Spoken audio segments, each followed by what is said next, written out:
हाँ बोले। हाँ जैसे कोई नहीं, कोई नहीं, चिंता नहीं करना। और अंतर नहीं समझ में आया, कोई बात नहीं।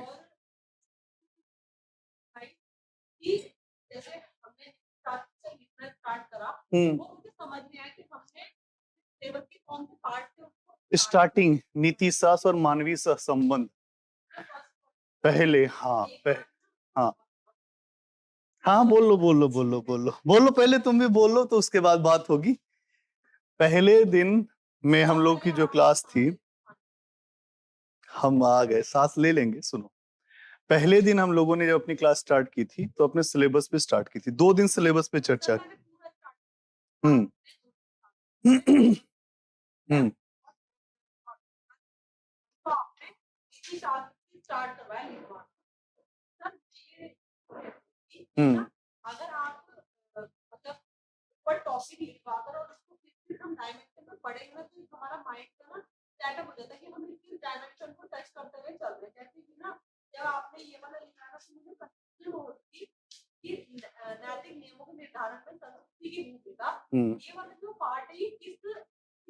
पहले ही टॉपिक में है ये।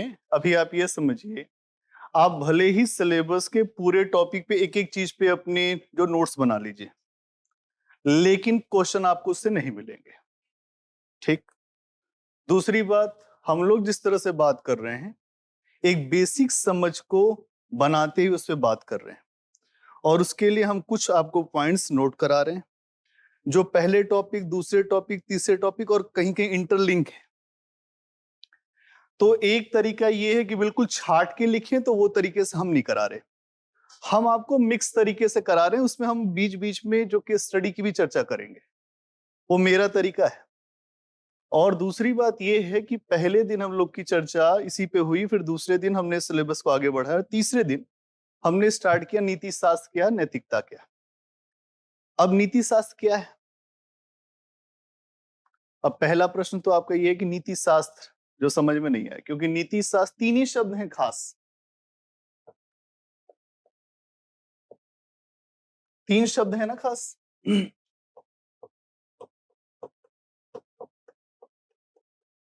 क्या क्या?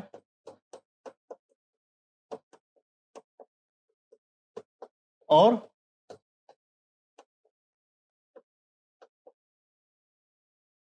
क्या है नीति शास्त्र? ये 3 चीज आपके पूरे जो सिलेबस का कोर है, इसी पर ही पूरी बात होगी और मैं इसी पर लेके चलूंगा। ठीक। अब नीति शास्त्र क्या है? समाज के लिए कुछ नियम होंगे। नीति शास्त्र इथिक्स से बना है। इथिक्स मतलब इथोस, इसी की बात चर्चा हुई। इथोस मतलब क्या होता है? रीति रिवाज। क्या होता है? नैतिकता मतलब क्या होता है? रीति रिवाज। दोनों का मतलब रीति रिवाज है। एक तरह से अगर हम देखें तो दोनों एक दूसरे के पर्यायवाची दिखाई देते हैं, लेकिन जो नीति शास्त्र है उसकी पेरिफेरी बड़ी है। मतलब नीति शास्त्र एक बड़ा गोला है, नैतिकता उसमें एक व्यक्ति है, उसके लिए नियम है। यही बात तो रखी थी। उसके बाद हम लोगों ने फिर आगे चल के यह बताया कि नीति शास्त्र हमेशा ऐसे मानक बनाएगा जो समाज में सामंजस्यपूर्ण वातावरण बनाए। नियम, मानक मतलब नियम, मानक मतलब कुछ चीजें ऐसी। देखो, कोई भी प्रश्न आपके हो क्लास के बाद पूछ लोगे तो ज्यादा अच्छा रहेगा, क्योंकि मैं रहता हूं ऑफिस में। किसी को कोई समस्या है क्लास के बाद पूछ सकता है, कोई समस्या नहीं। बीच में एक बार मैं जब आपको समझाता चलूंगा तो आप समझते चलेंगे साथ में, और किस तरह से चीजें अच्छी होंगी, बेहतर होंगी, वो तरीका मेरा रहेगा। प्रश्न लिखते समय, केस स्टडी करते समय हम लोग देखेंगे कि जो कुछ भी हमने पढ़ा है वो सीधे तो कहीं नहीं मिलने वाला, वो मिलेगा ही नहीं आपको सीधे। इसीलिए पहले दिन ही हमने ये बात किया था कि ये पेपर सिद्धांत का कम व्यवहार का ज्यादा है, और अगर आप व्यवहार में नहीं उतार पाए नैतिकता को, नीति शास्त्र को, तो फिर दिक्कत खड़ी हो जाएगी। ये पूरा पेपर आपके व्यवहारिक ज्ञान के परीक्षण का है। इसमें नैतिकता की परिभाषा आपसे आएगी और आप केवल परिभाषा लिखकर नैतिकता को यहां पे निर्धारित नहीं करने वाले। हमने जो परिभाषा भी इसलिए लिखाई है कि आपको समझ आए। लिखते समय इसका कहीं इस्तेमाल नहीं होगा। मतलब आप अपने हिसाब से प्रश्न जो पूछे जाएंगे उसके अनुरूप लिखेंगे। ये तो नहीं लिख देंगे ना अपने हिसाब से। प्रश्न जैसा पूछा जाए वैसा ही तो लिखोगे भाई। तो हमें ये तो एक बेसिक रॉ मटेरियल है जो आपकी समझ के लिए हम लिखवा रहे हैं। और जब हम लोग केस स्टडी पे जाएंगे और जब हम प्रश्नों की प्रवृत्ति पे जाएंगे, तब हमने आपको कल एक प्रश्न बोला था, किसको किसको याद? हमने कहा कि एक परिस्थिति खड़ी हो गई कि आप अधिकारी बना के एक जगह भेज दिए गए। वो स्थान बदनाम है, उस स्थान पे भ्रष्टाचार होना आम है, वहां की कार्य संस्कृति बन चुकी है लूट करना। लेकिन आप अधिकारी बने और आपको वहां भेज दिया गया। और जब आपको वहां भेजा गया तो वहां लोगों ने आपके साथ सहयोग नहीं किया, उल्टा आपके साथ असहयोग करने लगे और वहां की महिला कोई कर्मचारी है उसको साथ में लेकर आपके ऊपर सेक्सुअल हरासमेंट का केस करा दिया। कहां लिखा है ये सब कुछ? ये तो समझ पे लिखेंगे ना। अब हम 3-4 कंडीशन रखी जाएगी। अब सेक्सुअल हरासमेंट का केस आपके ऊपर कोई झूठा लगा दे तो क्या होगा? उसके बाद व्यक्ति परेशान हो जाएगा, फिर आपको ब्लैकमेल किया जाएगा, हमारी बात मानो नहीं तो मीडिया पे इसको रिलीज कर देंगे, हम इस चैनल को दे देंगे। क्या करोगे? पहला तरीका कि महिला आयोग का नोटिस है, जाके वहां सफाई दो, बताओ मैं गलत नहीं हूं। आप पहले जांच तो कराइए। आरोप लगाना दोषी सिद्ध होना नहीं है। आरोप तो राम पे भी लगे, आरोप तो सीता जी पे भी लग गए। आरोप लगाना कितना आसान है, किसी को कुछ भी बोल दो, क्या जाता है, मुंह से बोलना ही तो है। अब इस तरह के प्रश्न को डील करने के लिए अब ये नैतिकता जो अभी हम बीच बीच में नैतिकता की कहानी चर्चा हर चीज सुना रहे हैं उसका इस्तेमाल होगा। फिर वहां नॉलेज यहां से हम लेके वहां पर उसको अपने ज्ञान से जोड़ के फिर बताएंगे कि क्या निर्णय लें, हमारे निर्णय का तरीका क्या होगा। फिर वहां आपके सामने जो सबसे बेहतरीन निर्णय होगा नैतिकता के आधार पर, जिसको एथिक्स अलाउ करेगा, वो निर्णय हमें लेना पड़ेगा। और वो निर्णय लेंगे इन्हीं परिभाषाओं से जो अभी हम लिख रहे हैं। क्या बात समझ में आई सबको? ये हम लोग जिस तरह से पढ़ रहे हैं यहां पर बेसिक, फिर इसके बाद एडवांस पे क्वेश्चन मिलेंगे। 2 सब्जेक्ट ऐसे हैं, 2 पेपर ऐसे हैं जहां आप पूरी तैयारी करने के बाद भी जाएंगे तो नई चीजें मिलेंगी। एक इथिक्स और दूसरा ऐसे। कितनी भी तैयारी कर ली, कितनी भी क्लास कर ली, ऐसे में नया ही ऐसे मिलेगा, वहीं सोचना पड़ेगा। सभी ढूंढने वाले खो नहीं जाते, कुछ तो पा ही जाते। क्या पा जाते? पाओ। क्या पाओ? ढूंढना क्या है? ज्ञान। भाई लोगों के लिए हम क्या ढूंढना चाहते हैं? खुद को। खुद को ढूंढेंगे तो लोग भी मिल जाएंगे। हम सुधरेंगे, जग सुधरेगा। ठीक है? तो क्या आपके प्रश्न का उत्तर मिला? ठीक, बढ़े। अब से किसी का कोई प्रश्न रहेगा क्लास के बाद, वो अपना प्रश्न अपनी कॉपी पे लिख लेगा। मैं वहां आधा घंटे बैठता हूं क्लास के बाद भी, और क्लास के आता हूं तो उसके आधे घंटे पहले ही आ जाता हूं। तो कुछ चर्चाएं होती रहती हैं, फिर मुझे आने में टाइम लगता है। तो किसी को कोई समस्या है तो पूछ सकता है। पहली चीज तो लिखने का प्रयास करेंगे हम। रोज प्रश्न मैं दे रहा हूं, आप इकट्ठे ही जो रॉकेट नहीं हो जाए उड़ने लगेंगे, ये नहीं होगा, धीरे धीरे होगा। क्योंकि ये जो सब्जेक्ट है ये आपकी समझ पे भी टिका हुआ है। अगर आपकी समझ हल्की है, मैंने पहले बताया मक्खी मक्खी नहीं बिठाना है, कैलकुलेशन नहीं है, एथिक्स नैतिकता है, नैतिकता के मूल्य है। मैंने बोला कि झूठ बोलना भी कभी कभी नैतिकता है, कल बताया था। डॉक्टर ऑपरेशन करता है, झूठ बोलता है, टॉफी खाओगे? कहे हाँ, खा लिया, बेहोश हो गए। इंजेक्शन, उसका इंजेक्शन लगा दिया ना, गए ऑपरेशन कर दिया, मजा आया? पता ही नहीं। झूठ भी कभी कभी नैतिकता से जुड़ा है। बड़े समाज का कल्याण करना है तब भी हम कुछ झूठ बोलते हैं। और आज हम लोग जो चर्चा कर रहे थे किस पे? सद्गुण पे, है ना? हमारी चर्चा किस पे चल रही थी? सद्गुण पे। क्या होते हैं सद्गुण? हाँ बोलिए। और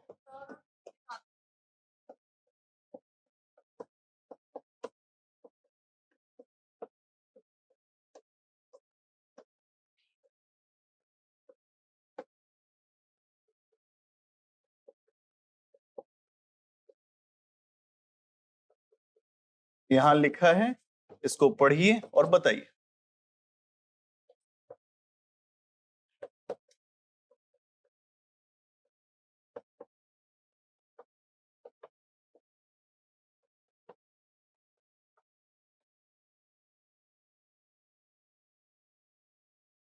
ये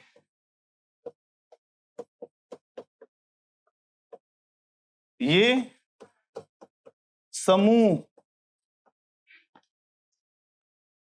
नैतिकता समाज के लिए मानक है। यहां पे बैठे हुए जितने लोग हैं क्लास में, सबको इतनी बार बताया, ये मैंने कई बार बताया, ध्यान से आपने सुना नहीं होगा या तो समझा नहीं। फिर से समझिए, नैतिकता पूरे समाज के लिए मानक है। अगर आपने नीति शास्त्र, ये जो नीति शास्त्र है ये पूरे समाज के लिए मानक है। अगर आपने नीति शास्त्र के नियमों का उल्लंघन किया तो समाज आपकी आलोचना करेगा। समाज आपकी आलोचना करेगा, आपके बारे में कुछ ना कुछ कहेगा और कुछ आपके ऊपर प्रतिबंध भी लगा देगा। हो सकता है आपका सामाजिक बहिष्करण भी कर दे, इसको सोशल बाइकआउट कहते हैं। आपके साथ खाना पीना उठना बैठना भी बंद कर देगा। नैतिकता अगर आप देखें तो ये हमें अच्छा करना चाहिए, हमें अपने माता पिता की सेवा करनी चाहिए, हमें अपने बड़ों का सम्मान करना चाहिए, करें या ना करें, इसके लिए कोई दंड नहीं है। नैतिकता के उल्लंघन पे कोई दंड नहीं है। ये बात बताई थी। नीति शास्त्र के उल्लंघन पे समाज की आलोचना का शिकार होना पड़ेगा।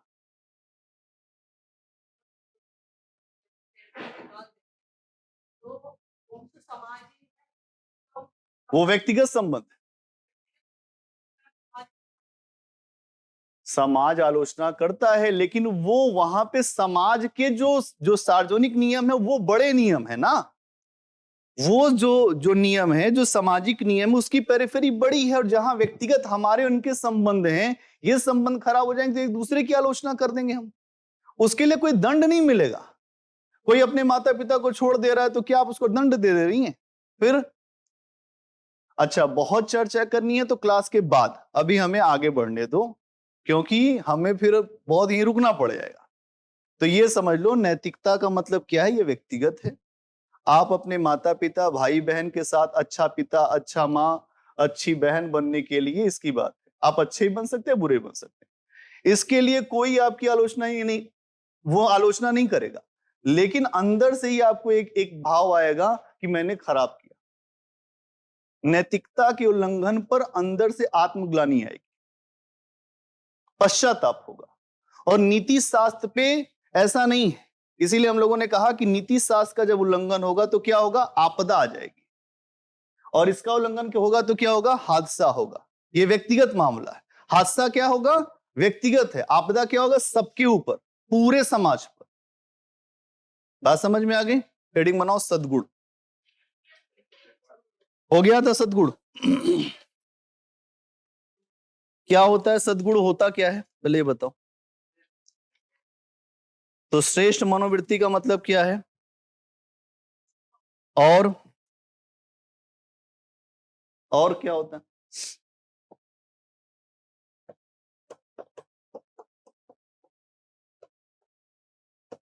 दो दो प्रकार होते हैं, कौन से? और नैतिक। तो बौद्धिक में क्या होता है?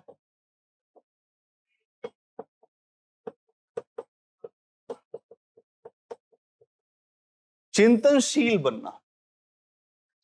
चिंतनशील का मतलब सोचने वाला, जो विचार करे।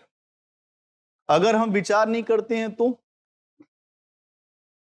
हम विचार नहीं करें तो मतलब अगर हम ये विचार ही नहीं कर रहे हैं कि हम अच्छा कर रहे हैं कि बुरा कर रहे हैं, तो हमारा जीवन ऐसे ही बीत जाएगा। हम अपने जीवन में कुछ भी हासिल नहीं कर पाएंगे। तो अगर हम बात करें कि यहां पर जो बौद्धिक सद्गुण हैं, वो ऐसे सद्गुण होते हैं, वे ऐसे गुण होते हैं जिसके तहत हम ऐसा जीवन जीना चाहते हैं जिसमें ज्ञान का महत्व, उसमें ज्ञान सर्वोपरि होगा। ज्ञान का आधार ऐसा होगा कि हम ज्ञान की तरफ रोज आगे बढ़े। ज्ञान क्या है? जानना। क्या जानना है? सही, सत्य। सही की तो जानकारी व्यक्ति चाहता है। जब तक व्यक्ति सही नहीं जानता है तब तक अपनों के लिए मरता है। जिस दिन वास्तव में सही जान जाता है उस दिन वो लोगों के लिए मरने लगता है। ये तो ज्ञान है। ज्ञानियों ने इसी बात को समझा है, इसी बात को माना है कि ज्ञान क्या है? लोगों के लिए या अपने लिए सही रास्ते की तरफ बढ़ना। मतलब यहां पे हम कह रहे हैं कि हमें चिंतनशील जीवन जीना है, जिसमें हम किसी घटना को देख रहे हैं तो हमारे भीतर भी चिंतन उठना चाहिए। और जब हम चिंतनशील जीवन जिएंगे तो ज्ञान की तरफ बढ़ते जाएंगे। उस अवस्था को हम कहते हैं बौद्धिक सद्गुण। क्या कहते हैं? बौद्धिक सद्गुण। ठीक। अब नैतिक सद्गुण क्या है? जब अपने आप को अनुशासित करना। क्या करना? अनुशासित। अनुशासित करने का मतलब क्या है? किसी को कभी भी कुछ भी बोलने का मन कर सकता है, कर भी सकता है, करना भी चाहिए, लेकिन उसके बाद भी अनुशासित। अनुशासन बहुत ज्यादा जरूरी है। क्यों? क्योंकि बिना अनुशासन के कोई काम हो ही नहीं सकता। एक अनुशासित व्यक्ति ही जीवन में बहुत आगे बढ़ता है। और अगर आप ये बात कहें कि नैतिक सद्गुण जब आपके भीतर आएगा तो आप पहले तो अनुशासन में आ जाएंगे। जो चीज करना है अनुशासित ढंग से, डिसिप्लिन कि मतलब हम एक नियम के तहत बढ़ेंगे, अनुशासित ढंग से आगे बढ़ें और अपने आप को संयमित रखें। यह संयमित रखना बहुत बड़ी बात है कि संयमित रखना। यह क्या है संयमित रखना? हमारा मन तो बहुत कुछ कहता है, हम मन के अनुसार चलें। मन तो कहता है कि कुछ भी कर लो। तो संयम, जहां संयम नहीं है वहां विकास नहीं है। अगर विकास होगा तो ऐसा हो जाएगा कि उस विकास का कोई फायदा नहीं होगा। तो हमें एक ऐसे जीवन की तरफ बढ़ना है जहां पर संयम हो और कर्तव्य के प्रति समर्पण। और क्या होना चाहिए? कर्तव्य के प्रति। अब ये क्या मामला है? अब ये सारी चीजें आपके सर्विस में भी आएंगी। अब समझने की बात यहां क्या है कि कर्तव्य के प्रति समर्पण क्या है और हमें कर्तव्य के लिए क्या क्या करना पड़ सकता है। अगर हमारा कर्तव्य सही है और जो हमारे लिए, जैसे आप जब भी सर्विस पाएंगे तो एक आपको शपथ लेनी पड़ती है, ओथ, कि मैं हमेशा अपने पद की गरिमा को बना के रखूंगा, गोपनीय बातों को लीक नहीं करूंगा, लोगों का कल्याण करूंगा, अपने जो संविधान का सम्मान करूंगा। अब जब आप आते हैं सर्विस में तो आप सब भूल जाते हैं। क्यों भूल जाते हैं? क्योंकि कर्तव्य के बोध में कहीं ना कहीं हमारे दिमाग में समस्या बनी रहती है कि हम अच्छा कर रहे हैं कि नहीं कर रहे हैं। हमें कुछ नहीं पता, हम अपने लोगों से इन्फ्लुएंस भी होते हैं। तो कर्तव्य के प्रति जो समर्पण होना चाहिए वो समर्पण हमें नहीं दिखता उस तरीके से कि हमें कर्तव्य के प्रति समर्पण जैसा रखना चाहिए वो नहीं दिखेगा। तो यहां अगर आप देखें नैतिक सद्गुण में क्या होगा? अनुशासित जीवन, फिर संयमित जीवन और तीसरा कर्तव्य के प्रति समर्पण। ये क्या हो गया? नैतिक सद्गुण। क्या क्लियर हुआ? देखो, संशय की भावना चेहरे से, जिसके जिसके चेहरे पर संशय बना हुआ है, संशय से पहले होता है विषाद, विषाद से पैदा होता है दुख और दुख से होती है हानि। तो पहले तो चेहरे के भाव सभी लोग अपने जो हैं संशय वाले हैं, तो संशय से बाहर निकलिए, क्योंकि अभी मैं प्रश्न भी पूछने वाला हूं। तो ध्यान से अगर समझ में आएगा तभी आप प्रश्न का जवाब दे पाएंगे। ठीक। अब प्लेटो जैसे दार्शनिक जो पश्चिम में हुए, प्लेटो ने सद्गुण के बारे में क्या कहा है? अब यहां पे मैंने आपको इसके पहले ही बताया था कि सिद्धांतों की बहुत जरूरत नहीं है, लेकिन सद्गुण के बारे में किसने क्या कहा है और एक अधिकारी को क्यों सद्गुणी होना चाहिए, अधिकारी अच्छे गुण वाला क्यों होना चाहिए। अधिकारी में अगर जो दुर्गुण आ जाए, एक शब्द है सद्गुण और एक है दुर्गुण। अब दुर्गुण आ जाए 6 बजे के बाद वो ऑफिस में नहीं मिलता, 1 बजे सो के उठता है, तो उस जिले का क्या ही हाल होगा। तो सद्गुण का मतलब आप एक मानक हैं, आपसे लोग आगे बढ़ेंगे। आप देखिए इस समय हम सभी लोग मोदी जी को देखते हैं, उनकी जीवन शैली को देखते हैं, जीवन शैली में ही उनके बहुत सारी चीजें छिपी। हर काम करते हैं, बिल्कुल समय पे करते हैं, अधिकारी भी उनके काम के बहुत बहुत ज्यादा ये सोचते हैं कि इतना काम कैसे कर लेते हैं। मेरे जानने वाले बहुत सारे लोग उनके साथ हैं, काम कर रहे हैं, कहते हैं वास्तव में बहुत काम करते हैं वो। क्यों कर पाते हैं? क्योंकि पूरा उनका जीवन जो है अनुशासित है, उसमें संयम है और अपने कर्तव्य के प्रति समर्पण है जो मिला है। और अधिकारी के भीतर भी यही चीज चाहिए। अगर समर्पण नहीं है, अनुशासन नहीं है, अवहेलना है, तो फिर वो अच्छा काम तो नहीं कर पाएगा और वो नैतिकता के नियमों को, नीति शास्त्र के नियमों को भी पालित नहीं कर पाएगा। उसके लिए केवल वो नियम ही रह जाएंगे। चाहे जितना वहां पे जो नागरिकों के लिए अधिकार के लिए आप लगवा दीजिए कि अवेयरनेस प्रोग्राम है, नागरिकों को ये अधिकार दिए जाएंगे, ऐसे होगा, कुछ नहीं कर पाएगा वो, क्योंकि वो खुद भी उसको पता नहीं कि वो कहां खड़ा है। इस पेपर को इंट्रोड्यूस करके यूपीएससी ने यह समझाया कि नैतिकता क्यों बहुत जरूरी हो गई है और ये पहले ही चेक की जाएगी। और इसके लिए हमें उन लोगों को देखना पड़ेगा जो वास्तव में जो बड़े बुद्धिजीवी रहे, जो दार्शनिक रहे, जिन्होंने इन मूल्यों पर अपना काम किया और ठोस काम करके ये समझा कि वास्तव में सद्गुण क्या है। प्लेटो क्या कहता है? प्लेटो कहता है कि सद्गुण में हमें एक चीज समझना चाहिए, विवेक और संयम। प्लेटो क्या कहता है?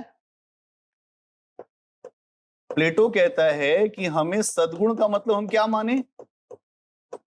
विवेक, और दूसरी बात संयम।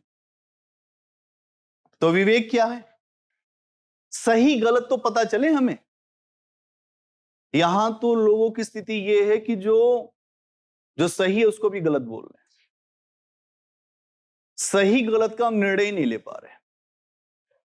विवेक, संयम और एक चीज कहता है साहस। साहस भी जो साहस, ये तीन बातें जो प्लेटो बताता है। अब एक एक करके समझो। क्या है विवेक? सही गलत, उचित अनुचित का निर्णय लेना। वहीं पे विवेक का मतलब क्या समझेंगे कि सही क्या है। रामधारी सिंह दिनकर ने कहा रश्मि रथी में, जब नाश मनुष्य पर छाता है पहले विवेक मर जाता है। तो विवेक क्या है? अगर हमें सद्बुद्धि नहीं है तो हमारा नाश हो जाएगा। सही के तरफ हम खड़े नहीं हैं, जो गलत के तरफ खड़े हैं, तो एक दिन हम चाहे जो भी हो, आईएएस हो, आईपीएस हो, हम जेल हो जाएगी हमें। गलत व्यक्ति के साथ तो खड़े ही नहीं हो सकते ना, भले ही अपने परिवार का व्यक्ति की ही क्यों ना हो। न्याय में अपने बंधु को भी दंड देना चाहिए। अगर न्याय के पलड़े पर आप बैठ गए तो फिर अगर आपका भाई हो, परिवार का कोई भी सदस्य हो, फिर वहां न्याय का तराजू ये कहता है कि न्याय का पक्ष लिया जाए और उस समय आप फंस जाएंगे। कोई कितना भी इतना इथिक्स पढ़ ले, कुछ भी कर ले, वहां अपने ही, मैंने इस बात को रखा भी था कि अगर आप अधिकारी हो और आपके परिवार का कोई व्यक्ति अगर कोई अपराध कर दे, आप उसके प्रति बिल्कुल सॉफ्ट कॉर्नर पे चले जाएंगे। ये हुआ है इसके पहले अधिकारियों के द्वारा, ऐसा कोई बड़ी बात नहीं है। फिर अपना जो ममत्व तो जाग जाता है, अपनी माया जाग जाती है कि तो मेरा है ना, तो और लोग गलती करते उनके लिए फिर क्या नियम बनाएंगे आप? आप समदर्शी कहां हैं? आप निष्पक्ष कहां हैं? और इसी निष्पक्षता की तो बात हो रही है। आज लोग अपने अपने पक्ष को आगे बढ़ाने की बात कर रहे हैं। प्लेटो यही कह रहा है कि सद्गुण का मतलब क्या है? विवेक। सद्गुण का मतलब क्या है? संयम। सद्गुण का मतलब क्या है? साहस। साहस मतलब गलत हो रहा है तो वहां पे खड़े हो जाना है। कभी कभी जो हमारे समाज के कुछ ऐसे नियम होते हैं जिनको बदलने के लिए साहस की जरूरत पड़ती है। जैसे राजा राम मोहन राय ने किया कि सती प्रथा को बंद कराने के लिए अड़ गए। अगर नहीं अड़ते तो वो प्रथा उस समय आगे बढ़ जाती। तो कभी कभी साहस का परिचय देना पड़ता है। जो गलत रीतियां चल रही हैं, जो गलत काम हो रहे हैं, जो समाज का विभाजन किया जा रहा है। आज के समय आप देखिए हर व्यक्ति श्री राम कह रहा है, जय श्री राम, कहने के टोन में ही गड़बड़ी है। राम को कहने का मतलब क्या है? जो सबके भीतर बैठा है। घट घट बैठा राम रमैया, वही तो सब में है। अब फिर समझना पड़ेगा कि अगर वो सब में है तो अलग कैसे हैं हम किसी के प्रति क्यों गलत कर पाएंगे? इसीलिए नीति शास्त्र में सबसे बड़ी परिभाषा नैतिकता की राम स्वयं है। भाई मर्यादा की चर्चा जब भी होती तो उनकी चर्चा की जाती है। अब यहां यही समझना पड़ेगा, प्लेटो इसी बात को समझा रहा है कि विवेक, संयम और साहस ये सद्गुण के रूप है। जो संयम क्या है? इच्छाओं का नियंत्रण। क्या है संयम? इच्छाओं का नियंत्रण। इच्छाओं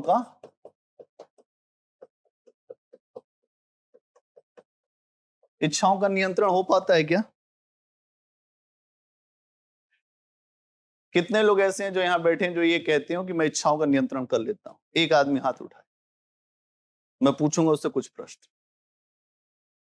इच्छाओं का नियंत्रण कर लेती हैं? तब तो फिर मोक्ष मिल जाएगा। इच्छाओं के नियंत्रण का मतलब बहुत सारी ऐसी इच्छाएं होती है जो नहीं रोक सकते।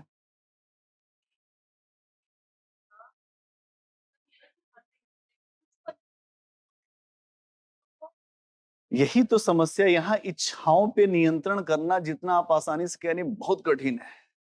लड़ना पड़ता है अपने आप से, लड़ जाना पड़ता है।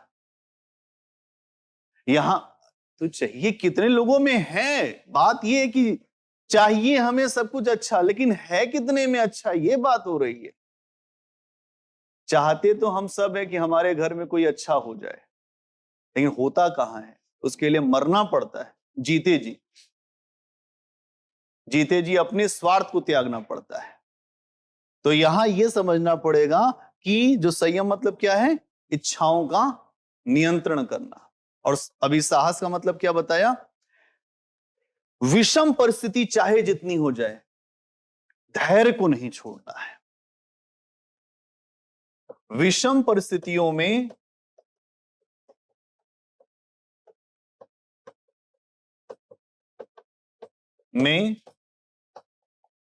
धैर्य को नहीं छोड़ना है।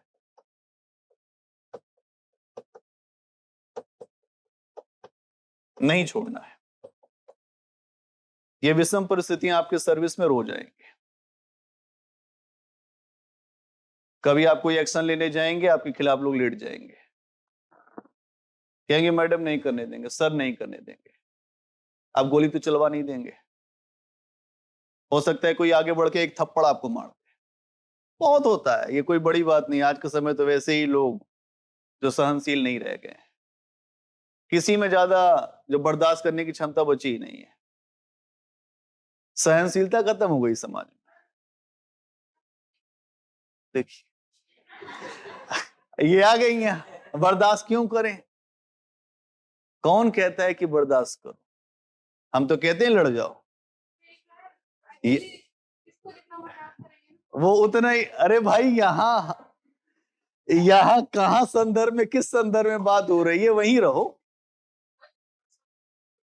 ये क्या बात हो रही है कि विषम परिस्थितियों में हमें धैर्य को नहीं छोड़ना है।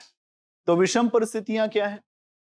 जहां मान लीजिए कि भीड़ किसी चोर को मार रही है, ठीक, आप आईपीएस, भीड़ इतना मार रही है कि आप गए, आपको भी थप्पड़ पड़ने लग गए।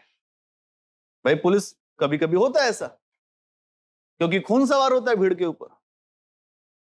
तो कुछ लोग होंगे वहीं से जो भागने, यहां तो भैया जनता मार रही है, आग लगा रही है, भागो, खत्म। फिर आपकी नियुक्ति और आपको सर्विस इसलिए नहीं दी जा रही है। आपको सर्विस इसलिए दी गई और एथिक्स का पेपर इसलिए है कि आप विषम परिस्थितियों में भी अपने आप को लड़ने का मुद्दा जो है उसको ना छोड़ें। लड़ना ही पड़ेगा। आप बिना लड़े हट नहीं सकते। इसीलिए यहां अगर आप देखें तो इस जगह हम आके ये नहीं कह सकते कि नहीं हम हटेंगे पीछे। मैंने अक्सर बताया है कि अगर आप गए आगे तो आपके पास एक ही विकल्प है कि आपको लड़ना है, क्योंकि आपकी एक गलती से पूरा फोर्स, पूरे जो प्रशासन की हालत खराब हो जाएगी। एक आपको केस स्टडी से बताता हूं। एक आईपीएस अधिकारी थे, बिहार कैडर के। उन्होंने एक जो बड़े नेता को रोका, उसने उतरते एक थप्पड़ खींच के मारा। बहुत बड़े नेता, अब तो नहीं है दुनिया में, बहुत बड़े नेता, एक थप्पड़ खींच के मारा आईपीएस को। आईपीएस क्या बहुत बड़ी चीज होती है क्या? तोप होती है? नहीं, अभी मैं आ रहा हूं, मैं आपको बता रहा हूं, आपके लिए है, मैं तो उसी पे ला ही रहा हूं, आपको चिंता क्यों कर रहे हो? मार दिया और सारे डिपार्टमेंट के लोग देख रहे थे कि हमारे सेनानायक ही मार खा गया। सेनानायक है ना आईपीएस। और उसके बाद जैसे उन्होंने एक्शन करने का प्रयास किया, जो साथ के लोग थे उन्होंने बंदूकें निकाल के तुरंत गोली मार देंगे अभी 2 मिनट में। तो हट गए। भाई आपके पास जो जो गोलियां हैं, रोज उसको गिनवाना पड़ता है कि साहब इतनी गोली लिया था, जो शस्त्रागार में उसको जमा भी करनी पड़ती है। उन्होंने बोला हमें कुछ नहीं गिनना है। फिर लेकिन बड़ी बेइज्जती महसूस हुई, ठीक, लेकिन उन्होंने कहा मैं पीछे नहीं हटूंगा, मैं लड़ूंगा। उसने जो किया, इससे तो हमारा पूरा डिपार्टमेंट का जो मोरल ही डाउन हो जाएगा। अगले दिन उनके जो लोग थे वो पूरी रात नहीं सोए, जगते रहे। उनकी पत्नी ने कहा कि कुछ खा पी लो। कहे अब खाना पीना नहीं, अब खाना पीना अब नहीं है मुझे। तो कहे अब क्या करोगे? कहे अब जवाब होगा। जवाब होगा वो भी इसलिए क्योंकि विभाग इस तरह से नहीं, काम ही नहीं कर पाएंगे हम। और वो रात में ही ऑफिस अपने पुनः गए और वहां सारे लोग जग रहे थे, जितने लोग थे, जो लोग थे उनके साथ। सर ने पूछा सर एक्शन क्या होना चाहिए? क्या उसको पकड़ना है, नहीं तो इनकाउंटर करना है, अब देख लो कैसे क्या होगा। और उसके बाद चूंकि हर विभाग में कुछ लोग ऐसे होते, भेदिए होते, जो नेताओं के भेदिए होते हैं, आप उनको भी रोक नहीं पाएंगे क्योंकि उनकी सत्यनिष्ठा बड़ी कमजोर है। उनकी सत्यनिष्ठा आपके प्रति है ही नहीं, उनकी सत्यनिष्ठा पैसे के प्रति है। जहां गड्डी रखोगे वहां झुक जाएगी, आप 2 गड्डी बढ़ा दोगे आपके प्रति आ जाएगी। ये व्यवहारिक बातें कहीं पुस्तक में नहीं लिखी, ठीक, लेकिन फिर भी जो बहुसंख्यक जो पुलिस दल था उस सब में उत्साह था कि साहब को मारा, चल के बदला जरूर लेंगे। गए और वहां पे उसको पकड़ के लाए। 1-2 लोग जो मारे भी गए, लेकिन उससे पूरी पुलिस विभाग की साख बन गई। आईजी, डीआईजी, किसी का फोन आया उसने उठाया नहीं।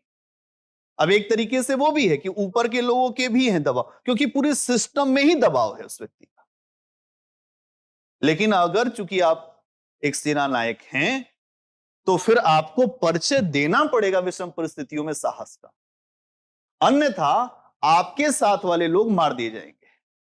अभी आपको लग रहा है ना कि आप सर्विस में जाएंगे, तो सर्विस में जाएंगे, रोज मरने जीने की कसम हो जाएगी। पुलिस की स्थिति तो हमें पता ही है। पुलिस जब निकलती है तो उसको पता ही नहीं होता कि क्या होगा। इसीलिए जो जो पुलिस के लोग हैं वो लोग भी अपने जीवन को ये मान के चलते हैं कि ठीक है। बदमाशों के साथ प्यार मोहब्बत बहुत दिन तक नहीं चलती, क्योंकि आप उनके साथ अच्छा व्यवहार करेंगे लेकिन वो आपके साथ अच्छा व्यवहार नहीं करेंगे, क्योंकि उनकी वृत्ति ही वही है, वो दुर्गुण के तरफ बढ़े हुए हैं। आपने हथियार उठाया है समाज में व्यवस्था को स्थापित करने के लिए, उन्होंने समाज में हथियार उठाया है समाज को अराजकता की तरफ ले जाने के लिए। दोनों के उद्देश्य में अंतर है। बात समझ में आई? तो यहां प्लेटो ये कह रहा है और समाज को अगर आधुनिक बनाना है, समाज को बेहतर बनाना है, बिना साहस के हो ही नहीं सकता। वीरता, साहस, ये सब नायक के गुण हैं। आप हीरो बनना चाहते हैं, आप फिल्म के नायक बनना चाहते हैं, आईएएस आईपीएस नायक है इस देश में, रोल मॉडल है। पीसीएस भी बना लीजिए, कुछ लोग पीपीएस भी बनेंगे। पीपीएस मतलब पुलिस सेवा, डीएसपी, और पीसीएस मतलब एसटी। अब ये रोल मॉडल है। अब साहस का परिचय देना पड़ेगा हर जगह, क्योंकि समाज में बहुत सारी व्यवस्थाएं चलती हैं। आधुनिक मूल्य को लाना है, अगर आधुनिकता को लाना है तो पुराने मूल्य को छोड़ना होगा। पुराने मूल्य छोड़े नहीं जाते, जैसे कि लड़कियों को हम ऐसे ही पढ़ाते हैं, हमारे यहां कोई वो नहीं है, आप अधिकारी हैं, आप लड़की हैं, आपने कहा अरे देखो मैं भी तो पढ़ के यहां तक आई हूं, अब बच्चियों को पढ़ाओ। इसके लिए भी आपको साहस दिखाना पड़ेगा, क्योंकि वहां पे समाज कैसा है, पितृसत्तात्मक, पिता भाई चाचा सब बैठे हुए हैं। आप कह रहे हैं उस समाज में जहां लड़कियां बाहर ही नहीं निकलती, वहां आपको साहस का परिचय देना पड़ेगा। और बिना साहस के परिचय दिए हुए बात बनेगी नहीं, आपको अपना उदाहरण भी देना पड़ेगा। अगर ऐसी सोच नहीं होती समाज में तो हमारे आधुनिक भारत का निर्माण नहीं होता। अगर आप सोचें ईश्वर चंद्र विद्यासागर, डी की कर्वे के बारे में सोचें, एमजी रनाडे के बारे में सोचें, ज्योतिबा फूले के बारे में सोचें, तो इन लोगों ने क्या किया? समाज में साहस का परिचय दिया और उन व्यवस्थाओं को बदलने का प्रयास किया जो व्यवस्था हमारे समाज को खोखला बना रही, जिसने हमारे समाज को पंगु बना रखा था।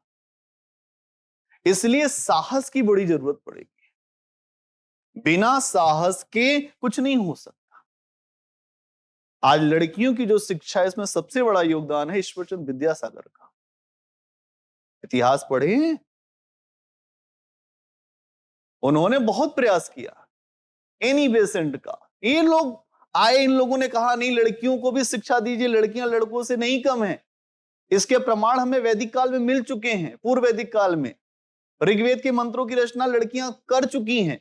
ये तो समाज ने अधिकार और अनाधिकार का प्रश्न बना दिया लड़कियों के साथ। मैं एक उदाहरण बता रहा हूं, अभी बहुत सारे उदाहरण हो सकते। और आज जब समय मिले लड़कियों को तो लड़कियों ने झंडे गाड़ दिए, अब पुरुष रो रहा है, भाई ये तो बड़ा अच्छा कर रही है।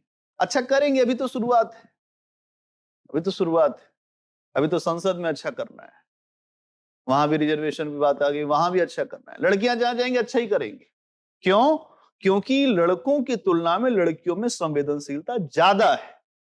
बस एक बात का ध्यान रखना है कि कहीं वो इतने लंबे समय से जो पुरुषों का व्यवहार था उनके व्यवहार को ना अपना ले, क्योंकि कुछ कुछ लड़कियां ऐसा करती हैं कि ये तो पुरुष, तो हर पुरुष तो खराब हो नहीं सकते,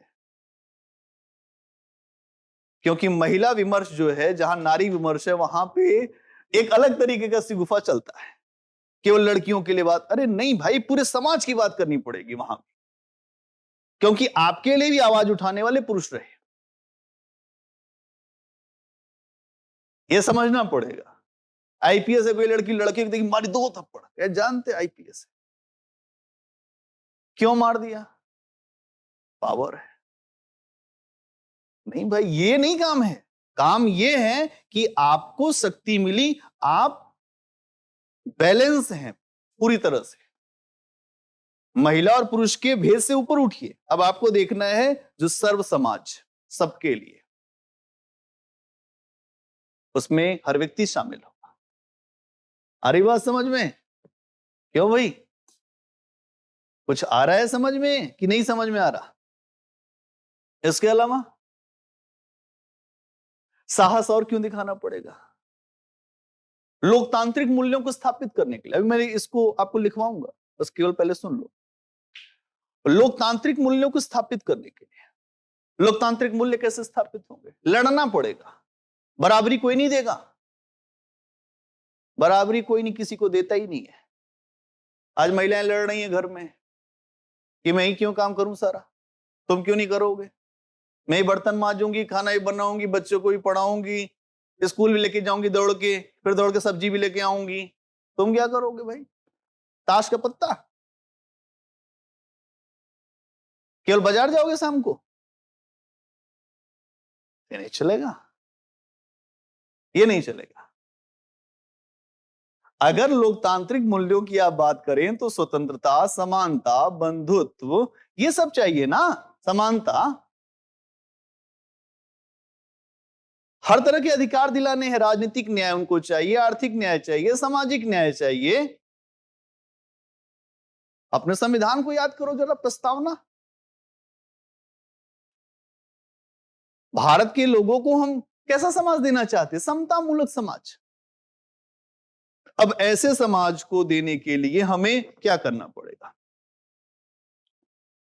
नस्ली आधार पे कुछ लोग बोलेंगे अरे हमको नहीं जानते भाई, नस्ल ही बहुत अच्छी, जैसे अंग्रेज बोलते थे हमारी नस्ल, हिटलर बोलता था हमारी नस्ल दुनिया पर शासन करने के लिए बनी है, हम लोग शासन करेंगे दुनिया पर। बर्बाद कर दिया दुनिया।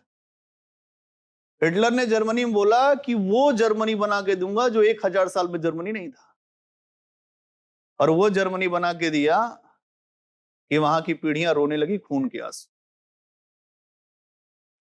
सब जब आग दिखाया गया ना कि पूरी दुनिया पे शासन तुम्हारा होगा, और लोगों ने कहा कि हिटलर जय हो तुम्हारी, जय हो कर दिया, सबके खून को गर्म कर दिया, सबके खून को बहा भी दिया, और बाद में आत्महत्या कर लिया बंकर में बैठ के। उसी का दोस्त था मुसोलिनी, उसने इटली में यही कहा या तो इटली का विकास होगा नहीं तो विनाश हो जाएगा। कर दिया विनाश। क्या फर्क पड़ता है? पत्थर मारे लोगों ने उसको, फांसीवादी था, पत्थर पढ़ना, पत्थर पढ़ने तो पत्थर, अपना अपना सर बचाओ। अरे जब तुमने वाद की तरफ आगे बढ़े थे तब क्या किया था तुमने? लोगों से वादा, हम ऐसा विकास क्यों करेंगे हमारा विनाश हो जाए। यहां बुद्धिजीवी नहीं है। जब व्यक्ति व्यक्तिगत आकांक्षाओं से आगे बढ़ता है तो समाज के हित को नहीं देखता। और अगर हम यहां पर इथिक्स में चर्चा कर रहे हैं तो समाज के हित और व्यक्ति के हित अलग अलग नहीं है, दोनों के हित एक है। सबसे पहले आप अपने व्यक्तिगत हितों से ही बात करेंगे, लेकिन धीरे धीरे धीरे धीरे आपके व्यक्तिगत हित तिरोहित होते जाएंगे और सामाजिक हित आपके भीतर आते जाएंगे। और वही प्रक्रिया है गांधी बनने की, वही प्रक्रिया है टैगोर बनने की, रविन्द्रनाथ टैगोर। वही प्रक्रिया है अब्राहम लिंकन बनने की, वही प्रक्रिया है नेल्सन मंडेला बनने की, वही प्रक्रिया है मदर टेरेसा बनने की, वही प्रक्रिया ईसा मसीह बनने की।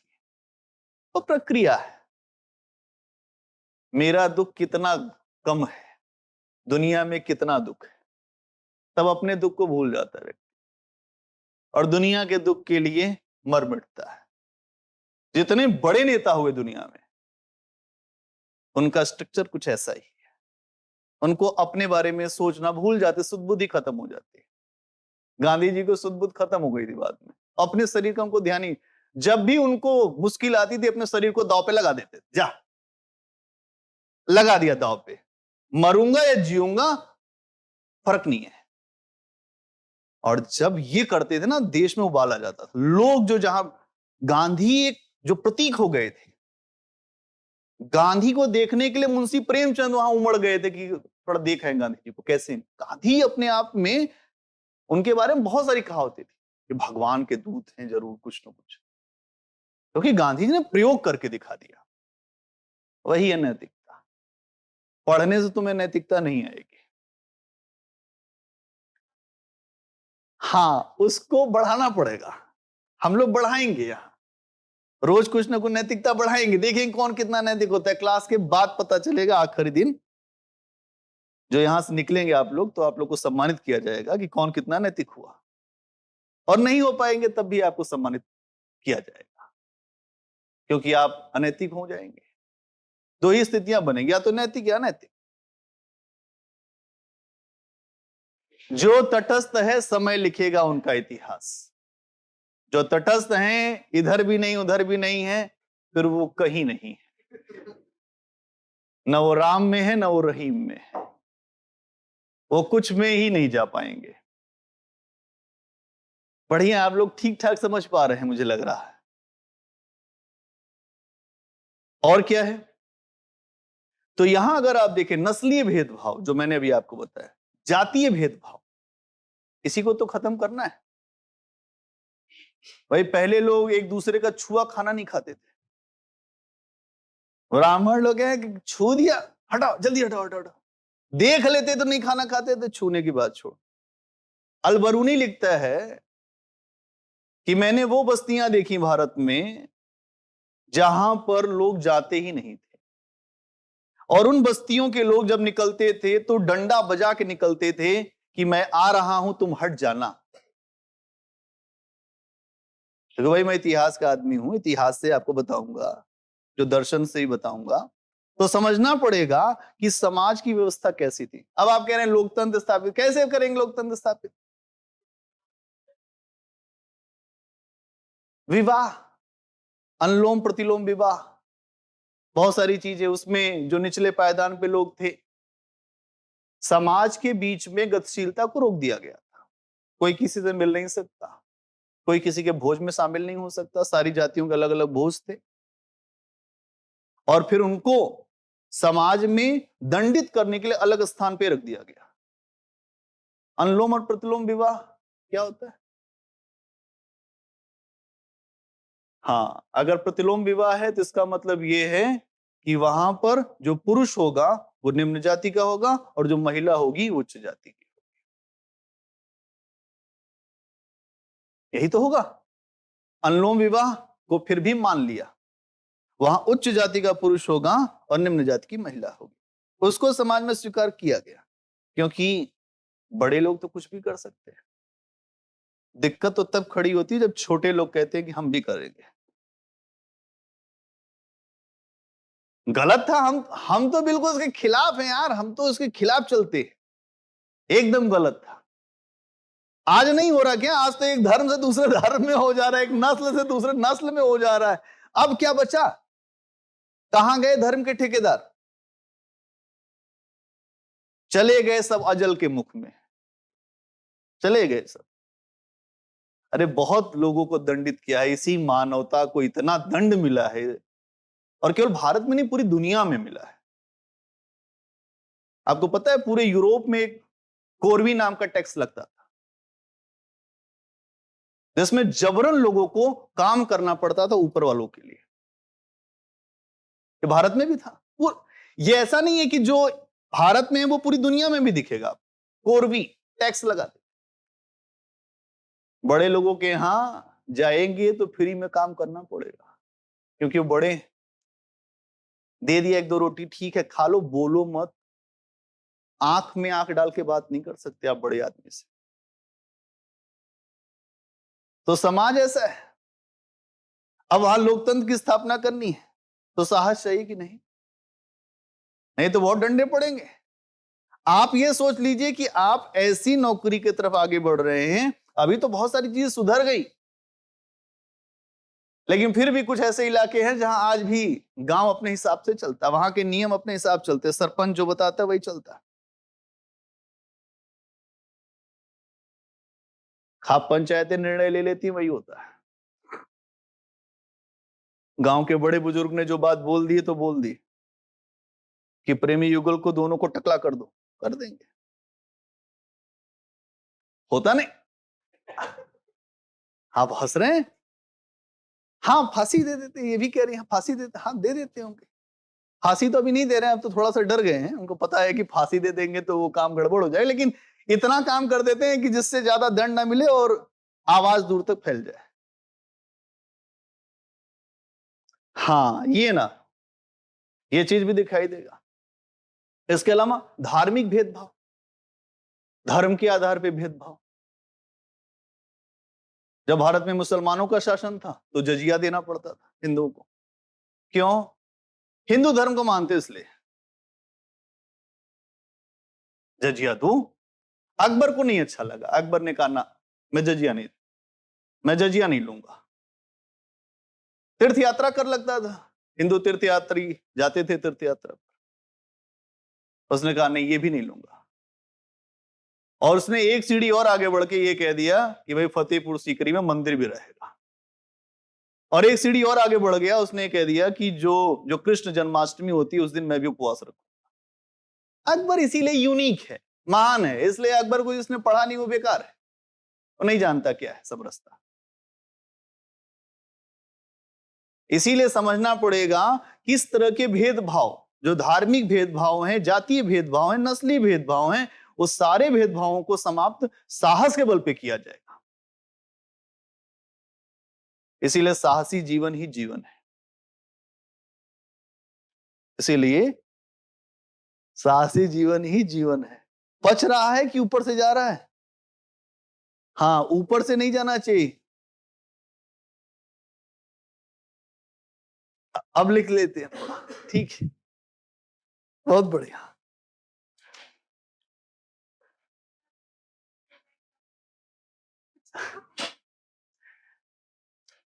लिखो, प्लेटो के अनुसार, अगला पॉइंट बना के, प्लेटो के अनुसार अगला पॉइंट बनाएंगे सद्गुण में जो प्लेटो के विचार बना लो। सद्गुण में प्लेटो के विचार या सद्गुण के बारे में प्लेटो के विचार।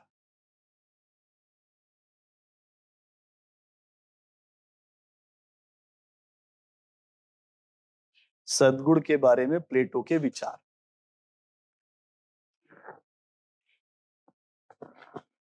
इसमें लिखिए, प्लेटो के अनुसार, प्लेटो के अनुसार विवेक, साहस, प्लेटो के अनुसार विवेक, साहस और संयम सद्गुण के रूप हैं। विवेक, साहस और संयम सद्गुण के रूप हैं। यहां विवेक का अर्थ है, यहां विवेक का अर्थ है, यहां विवेक का अर्थ है उचित और अनुचित के बीच, यहां विवेक का अर्थ है उचित और अनुचित के बीच निर्णय लेने की क्षमता। उचित और अनुचित के बीच निर्णय लेने की क्षमता।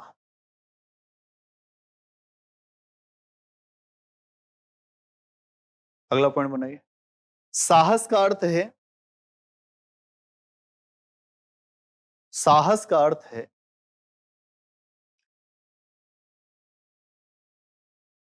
विषम परिस्थितियों में धैर्य को नहीं छोड़ना।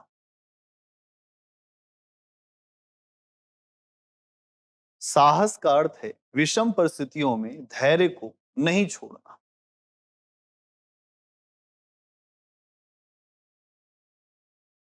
अगला पॉइंट, संयम। वहीं संयम का अर्थ है, वहीं संयम का अर्थ है अपनी इच्छाओं पर नियंत्रण,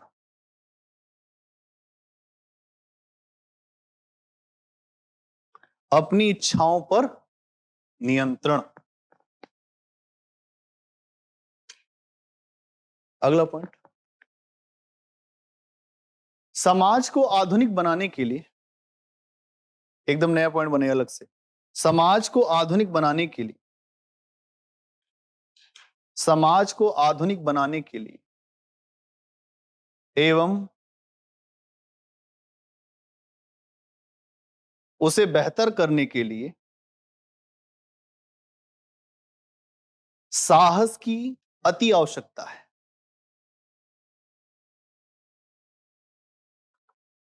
उसे बेहतर करने के लिए साहस की अति आवश्यकता है।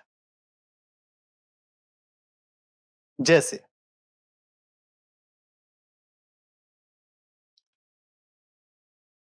समाज को आधुनिक बनाने के लिए,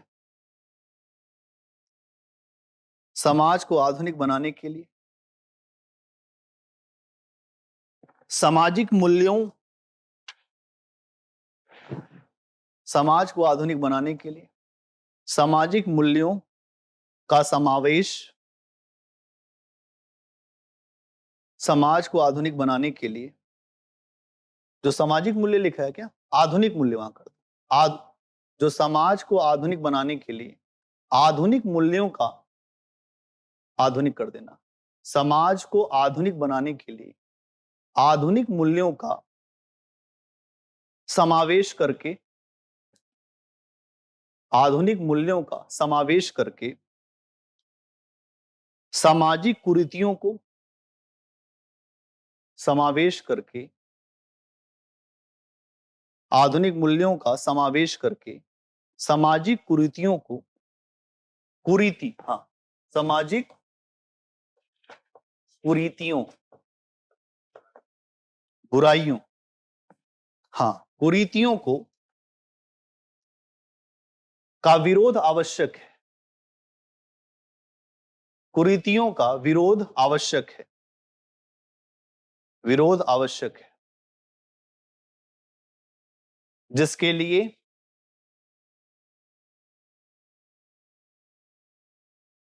साहस की आवश्यकता है।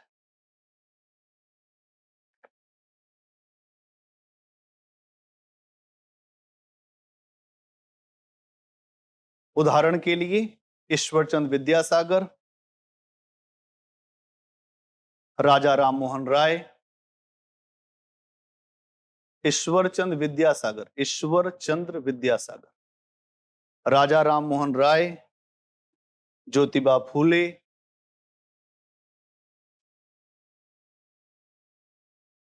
आदि।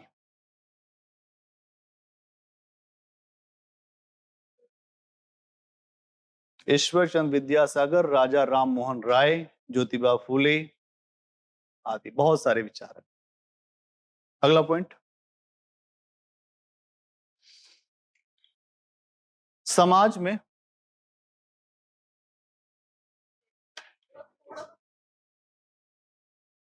अब इससे धीरे क्या ही, तुम एग्जाम कैसे लिखोगी 8 मिनट में? हाँ, बहुत बढ़िया, बहुत बढ़िया। अगला पॉइंट बनाओ, समाज में, अभी आप धीरे धीरे हमारी क्लास करेंगे तो आप समझ जाएंगे कि हमको क्या पसंद है। अभी धीरे धीरे हम, देखो थोड़ा सा हमारे साथ क्या है कि हम जब लिखवाते हैं तो हम अपने से भी ध्यान रख रहे हैं कि आपका पूरा हो जाए, एक स्पीड मेंटेन तो रहने दो, क्योंकि फिर क्या होगा कि छूटने लगेगा, बहुत सारी चीजें हो नहीं पाएंगी। अगला पॉइंट हेडिंग नहीं बनाना है, अगला पॉइंट इसी में, आनंद के लिए पढ़ रहे हैं, आनंद के लिए कि कुछ जो लक्ष्य हासिल हो जाए। ठीक है, अगला पॉइंट बनाओ, समाज में लोकतांत्रिक मूल्यों का, समाज में लोकतांत्रिक मूल्यों का समावेश करने के लिए, समाज में लोकतांत्रिक मूल्यों का समावेश करने के लिए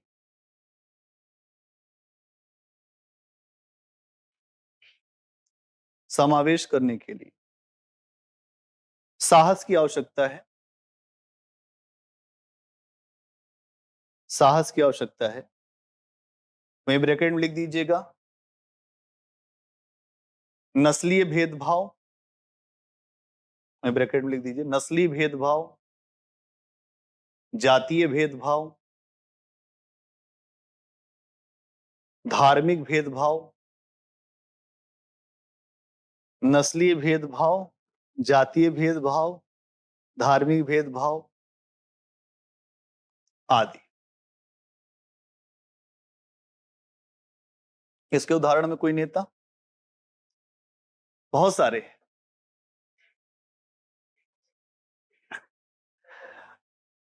अभी तुमने इसमें लिख दो, एक तो अब्राहम लिंकन का नाम लिख दो।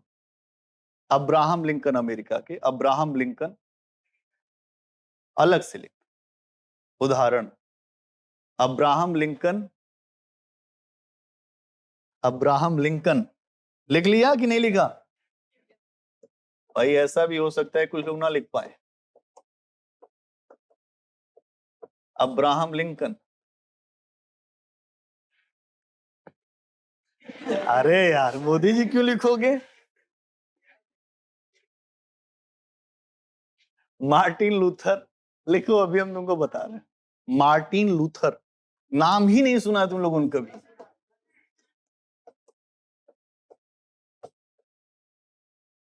मार्टिन लूथर, ठीक है। महात्मा गांधी का भी नाम लिख दो, महात्मा गांधी,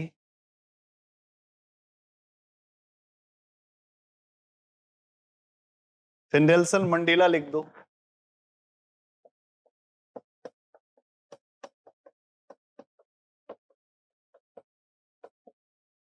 बस इन लोगों ने क्या किया, अलग अलग समाजों में जो भी, चाहे वो नस्ली आधार पे, चाहे वो जाति आधार पे, धार्मिक आधार पे भेदभाव जो था उसको दूर करने का प्रयास किया। ऐसे नेता का नाम लिखने से बचेंगे जो अभी कर रहे हैं काम, उनका नाम नहीं लिखेंगे। नहीं तो नाम लिखते ही आप लाइट में आ जाएंगे कि आप या तो उनके विशेष हैं या तो विरोधी हैं। दो ही दो ही स्थितियां बनेंगी। तो हमें क्यों प्रकाश में आना? हम प्रकाश में नहीं आना चाहते। आप उनके पक्ष में हैं या विपक्ष में, उससे कोई फर्क नहीं। अभी केवल इतना समझना है कि ये ऐसे लोग रहे जिन्होंने, आपने तो देखा महात्मा गांधी ने हरिजनों के कल्याण के लिए कितना काम किया। उसके बाद भी डॉक्टर अंबेडकर से उनके संबंध अच्छे नहीं थे। डॉक्टर अंबेडकर उनको बहुत ज्यादा उस तरीके से नहीं स्वीकार कर पाए। वो कहते थे कि गांधी जी केवल माहौल बना रहे हैं, लेकिन ऐसा था नहीं वास्तविकता में। गांधी जी वास्तव में हरिजन बस्ती में जाते थे, वहां साफ सफाई करने का काम करते थे और सब काम कराते थे। और अपने साथ उन्होंने बहुत सारे ऐसे लोग भी जोड़ रखे थे। अब ये गांधी जी की बात है। क्यों? गांधी जी ये मानते थे ईश्वर एक है और उसी ने सबको बनाया है। लेकिन एक बात गांधी जी जहां पे ये बोलते हैं वर्ण व्यवस्था को जो बनाए रखने की बात, वहां पर उनको ये पता था कि अभी समाज में रूढ़ियां इतनी गहरी हैं कि अगर मैं ये बोलूंगा कि लोग अलग अलग वर्ण के साथ ऐसे व्यवहार करने लग जाएं, ये हो जाए, तो वो हमें स्वीकार नहीं करेंगे। और डॉक्टर अंबेडकर एकदम बदलाव चाहते थे, तुरंत। तो वो बदलाव भी नहीं हो सकता, इसीलिए बाद में उन्होंने बौद्ध धर्म भी अपनाया। तो ये समझना पड़ेगा कि वर्ण व्यवस्था कितनी कठोर थी कि भारत में एक समाज के लोगों को आज भी विश्वास नहीं है कि धर्म क्या चीज है। आज भी वो बहुत, अभी आप देखेंगे समाज में डॉक्टर अंबेडकर ही भगवान है। भाई जिसने आपके लिए सब कुछ लड़ाई लड़ी, मेरे तो बहुत जानने वाले ऐसे हैं जो अधिकारी हो गए, उन्होंने डॉक्टर अंबेडकर को भगवान बनाया है। ठीक है, भगवान मैं भी मानता, लेकिन इस संदर्भ में मानना पड़ेगा कि उन्होंने समाज को आगे बढ़ने की प्रेरणा दी, कि जो व्यक्ति वंचित है, जो व्यक्ति गरीब है, जिसको कभी कोई अधिकार नहीं मिला, वो व्यक्ति भी ये कह सकता है कि आज के संवैधानिक व्यवस्था में कि मैं पढ़ लिख के कुछ अच्छा कर सकता हूं। यह समाज बनना है। तो इसमें डॉक्टर अंबेडकर का भी नाम लिख दीजिए।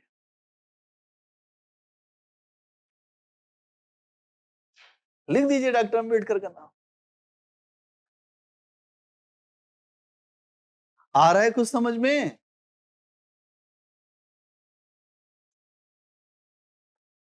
तो ये हमें देखना पड़ेगा। अगला पॉइंट बनाइए। हाँ, इसी में समाज के विकास में, अगला पॉइंट, हाँ इसी में समाज के विकास में तकनीक का भी, समाज के विकास में तकनीक का भी काफी महत्वपूर्ण योगदान होता है। समाज के विकास में तकनीक का भी काफी महत्वपूर्ण योगदान होता है और तकनीकों का समावेश करने के लिए, और तकनीकों का समावेश करने के लिए साहस की आवश्यकता पड़ती है। तकनीकों का समावेश करने के लिए साहस की आवश्यकता पड़ती है। इसका मतलब क्या है? साहस की आवश्यकता पड़ती है। जैसे आज के समय देखिए,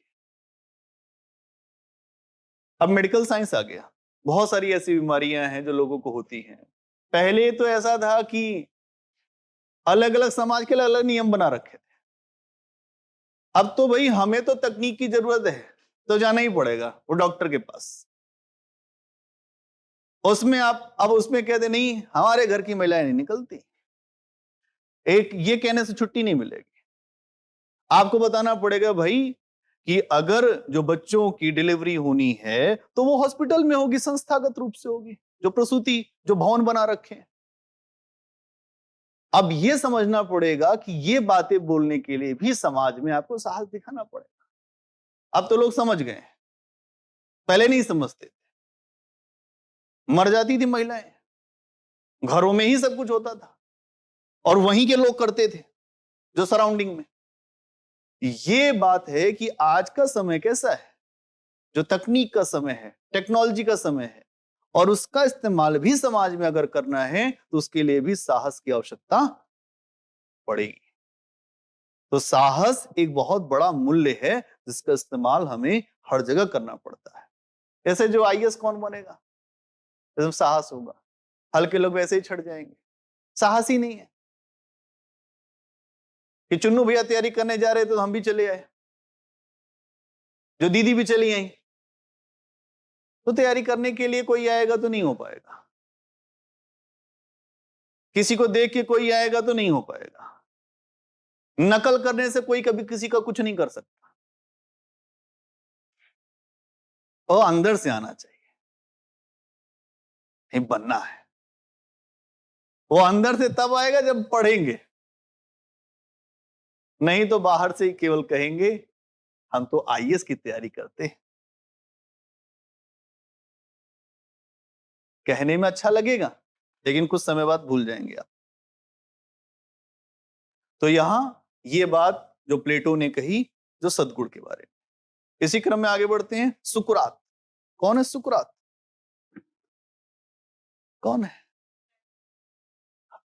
इसमें अगर आप देखें कि यहां हमें यह समझना है कि सुकरात जो है, अगर आप देखते हैं तो सिकंदर के भी गुरु थे, ठीक है। और यहां यह भी समझना पड़ेगा कि सुकरात ने बहुत सारे ऐसे मूल्यों की चर्चा की है जो सद्गुण पे ही की है। और हम लोग अभी जो दार्शनिक, इसी में आपने देखा बीच बीच में दार्शनिक भी आ रहे हैं। हमने वहां लिखा था सिलेबस में दार्शनिकों की भूमिका, है ना। अब कोई कैलकुलेशन बिठाने बैठेगा कि ऊपर दिए तो लिखाए थे, फिर नीचे कहां से आ रहा है, ये आएगा। इसीलिए पहले मैंने बताया कि सैद्धांतिक के तरह से नहीं चलेंगे, व्यवहारिक के तरह से चलेंगे। जो मुझे समझ में जिस तरह से बेहतर रहेगा मैं उस तरीके से कराऊंगा। अब यहां पे आपको देखना पड़ेगा कि सद्गुण की चर्चा हमने किया, उसमें सद्गुण में प्लेटो ने यह बात रखी। सुकरात क्या कहता है? सुकरात बहुत बहुत ज्ञानी आदमी, जहर पिला दिया सुकरात। ज्ञानी लोगों को लोग नहीं पचा पाते ना, दिक्कत इस बात की है। एक बार सुकरात की सभा बैठी थी, उनके सुनने वाले लोग थे। तो सुकरात की सभा बैठी थी, उस सभा में एक आदमी आया, कहा कि मैं आपका भाग्य बताऊं। भाग्य आपका बताऊं? सुकरात ने कहा हाँ बता दो। आओ। कहा तुम बहुत गंदे आदमी हो,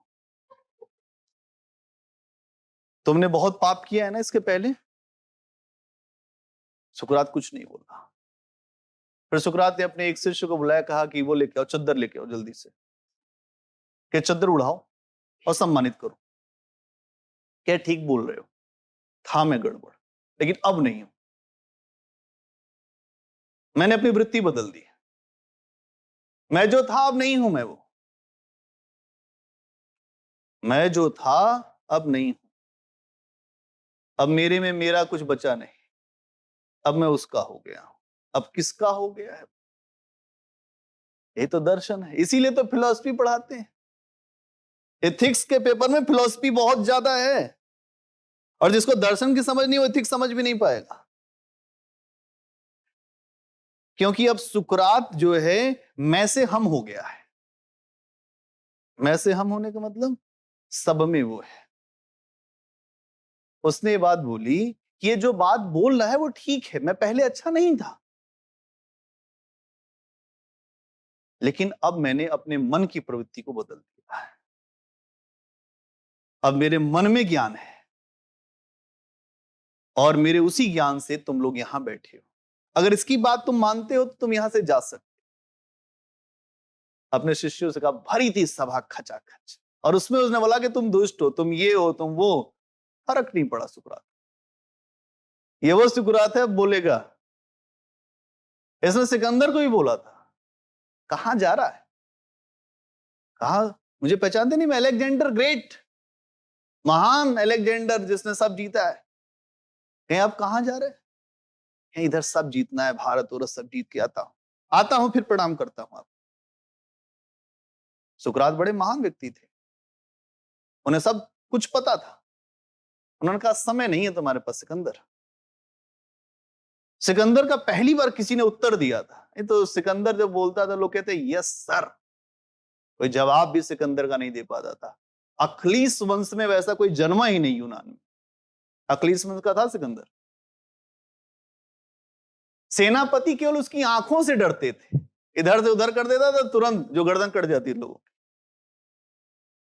उस सिकंदर को पहली बार यहां अरस्तु ने रोका और कहा समय नहीं है तुम्हारे पास। 32 साल भी सिकंदर जी नहीं पाया। 31 साल कुछ महीने में सिकंदर का तेज खत्म हो गया है इस दुनिया से। अरस्तु ने ये कहा तुम रुको यहां, ये खून मत करो, लोगों को मत मारो। सिकंदर सिकंदर अरस्तु या अरस्तु इसका गुरु था, एरिस्टोटल था। एरिस्टोटल था। तो यहां अगर आप देखें तो कुल मिलाजुला की इतनी बातें हमें समझनी है कि सुकरात के साथ भी ये बात रही। तो बहुत ज्ञानी था, उसने लोगों को ज्ञान दिया, लेकिन उसके पीछे लोग पड़े थे। उसने सद्गुण पर किस तरह की बात रखी? उसने कहा ज्ञान ही सद्गुण। क्या कहा? ज्ञान ही सद्गुण। अब ज्ञान क्या है? अपना बोध, जानकारी कि मैं शरीर नहीं हूं, मैं आत्मा हूं।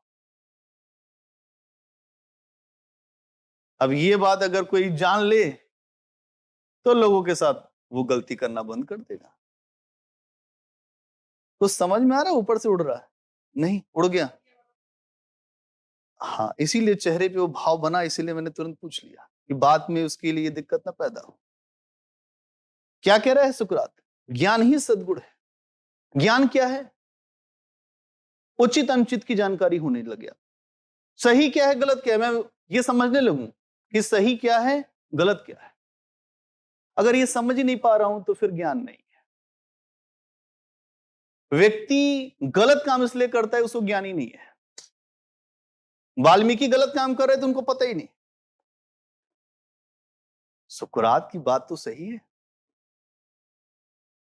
कह रहा है ज्ञान का आधार ही उचित या अनुचित है। अगर आप ज्ञानी हैं तो उचित निर्णय ले रहे हैं, अज्ञानी है तो गलत लेंगे आप निर्णय, क्योंकि आपकी बुद्धि ही अज्ञान से भरी हुई है।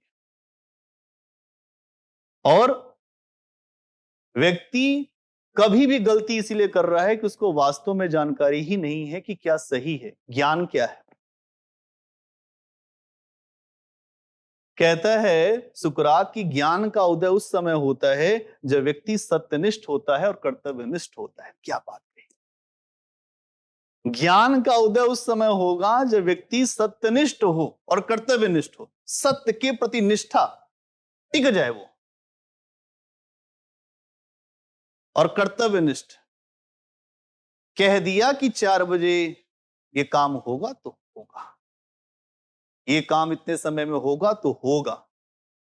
अब बारिश हो, तूफान आए, बवंडर उठे, हम उससे डरते नहीं।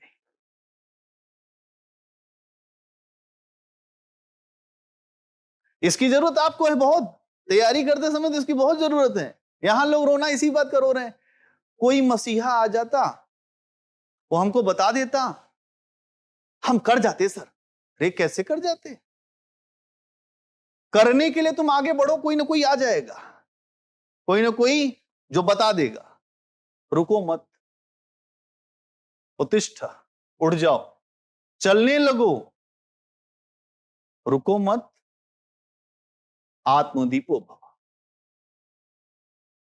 और जब ये बात अपने दीपक स्वयं बनोगे तब कुछ बात बनेगी, और अगर नहीं बनोगे तो नींद आ जाएगी, सो जाओगे।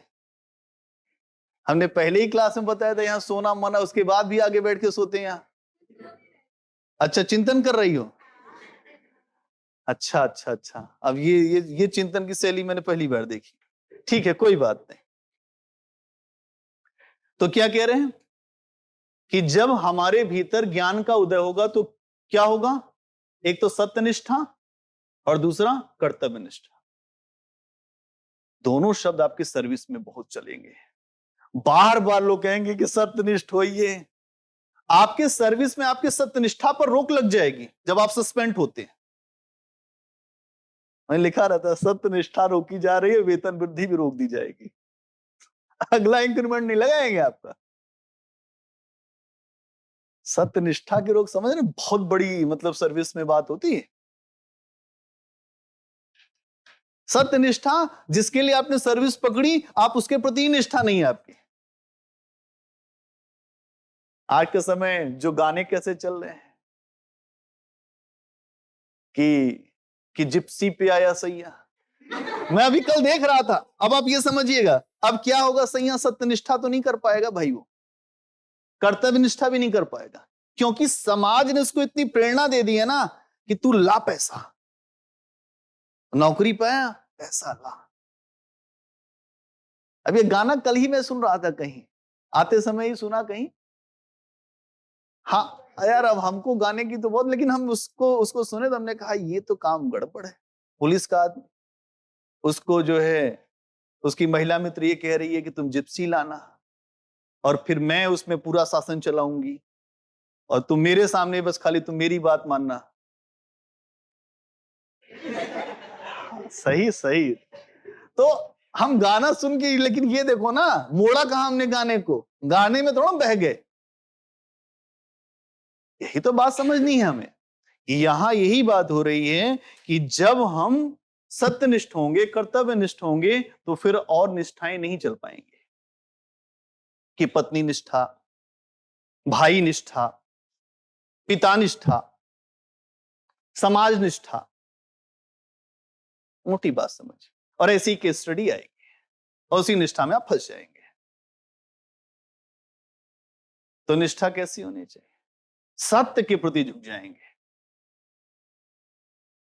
ये झुकना सूली पर चढ़ना है। कर्तव्य प्रति निष्ठा खतरा है, नहीं हो पाता, लेकिन फिर भी करना है। हमको पढ़ाना है और आपको पढ़ना है, ये हमें देखना पड़ेगा। और अगर व्यक्ति जो सत्यनिष्ठ हो जाएगा, कर्तव्यनिष्ठ हो जाएगा, तो नैतिक मूल्यों को जीने लगेगा।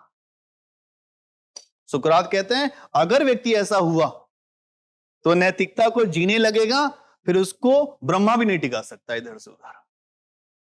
उसके सामने बड़े बड़े लोग पहुंचने से डरेंगे। ये सुनता ही नहीं। वही मैंने कहा कि वो जो नाखून से भी पैसा नहीं छूता, डेड ऑनेस्ट। ऐसे लोगों के बारे में पहले ही सूचना लोग ले लेते हैं कि मैडम के पास मत जाना, खतरनाक बहू बोलती है, पहले पकड़ लेगी, फोटो खिंचवा के और तुम्हें बंद करा देगी। हो सकता है ऐसा। ऐसे लोगों के पास लोग नहीं जाते। ऐसे लोग पास पहुंचते हैं जहां जानते हैं कि पान खा के काम कर देंगे तुरंत। एक बढ़िया पान ले जाइए और एक जो डिब्बा ले जाइए, जो मिठाई का डिब्बा, लेकिन उसमें मिठाई नहीं रहती है। वो मिठाई केवल दिखती है, साहब के लिए मिठाई लाए। अरे मिठाई कितनी लाते हो हमें पता है। तो गया, फिर मिठाई के ऐसे 4-5 डिब्बे, इसका मतलब कि काम ज्यादा बड़ा है। यही बात यहां ये कह रहा है कि व्यक्ति अगर सत्यनिष्ठ होगा, कर्तव्यनिष्ठ होगा, तो वो नैतिकता को जीने लगेगा। नैतिक उसके लिए कोई मूल्य नहीं होगी, वो उसमें डूब जाएगा, जैसे गांधी जी डूब गए, जैसे सुभाष चंद्र बोस, जैसे भगत सिंह, जैसे राष्ट्रीय आंदोलन बहुत सारे नेता, वैसे आज भी बहुत सारे लोग होंगे। उनके लिए नैतिकता की जो पढ़ाई नहीं हुई है, लेकिन वो नैतिकता जी रहे हैं। उनको हम बांध नहीं सकते, वो गलत चीजों में फंसेंगे भी नहीं। आप पुराने लोगों से नहीं गलत काम करा पाएंगे। जो बहुत ज्यादा पुराने लोग हैं वो ज्यादा गलत काम नहीं करते। भाई उसमें भी लोग होंगे कुछ ना कुछ अच्छे। और जो नए लोगों में प्रतिशत, अगर मैं आपसे पूछूं कि आज जो नए लोग हैं और जो पुराने लोग हैं, नए लोगों में भ्रष्टता ज्यादा है, पुरानों में ज्यादा थी? हाँ? और नए में, नए, अच्छा नए में कम है। इच्छाएं, उल्टी बात बोल रहे हैं। आज इच्छाएं ज्यादा हैं कि उस समय इच्छाएं ज्यादा थी?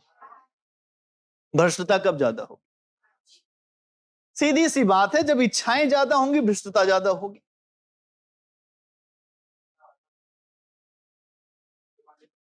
नए वाले को पता ही नहीं। ये कह रहे हैं नए वाले को ये नहीं पता रहता कि अंदर कैसे पैसा करना है। अरे यार नए वाले ना जाते ही वहां पे समझ लेते हैं। हाँ, एक एक लड़की से मैं इंटरव्यू ले रहा था, पहले इंटरव्यू लेता भी था। उसमें उसने कहा मुझे आईआरएस सर लेना है। आईएएस के बाद सीधे उसने आईआरएस डाला था। मैं कहा आईपीएस क्यों नहीं डाला? सर आईपीएस की नौकरी अच्छी नहीं, मतलब मेरे उसकी नहीं है। क्योंकि आईआरएस के सर अच्छा, उसमें जो जीवन शैली है और ये।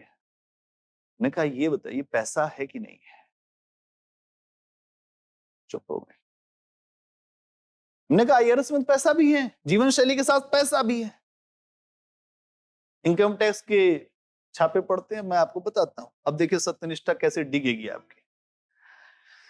इनकम टैक्स का छापा पड़ा, आपने छापा डाला और आप ही हेड है, टीम है सारे आपके साथ, कोई नहीं जानता, आप ही को पता है।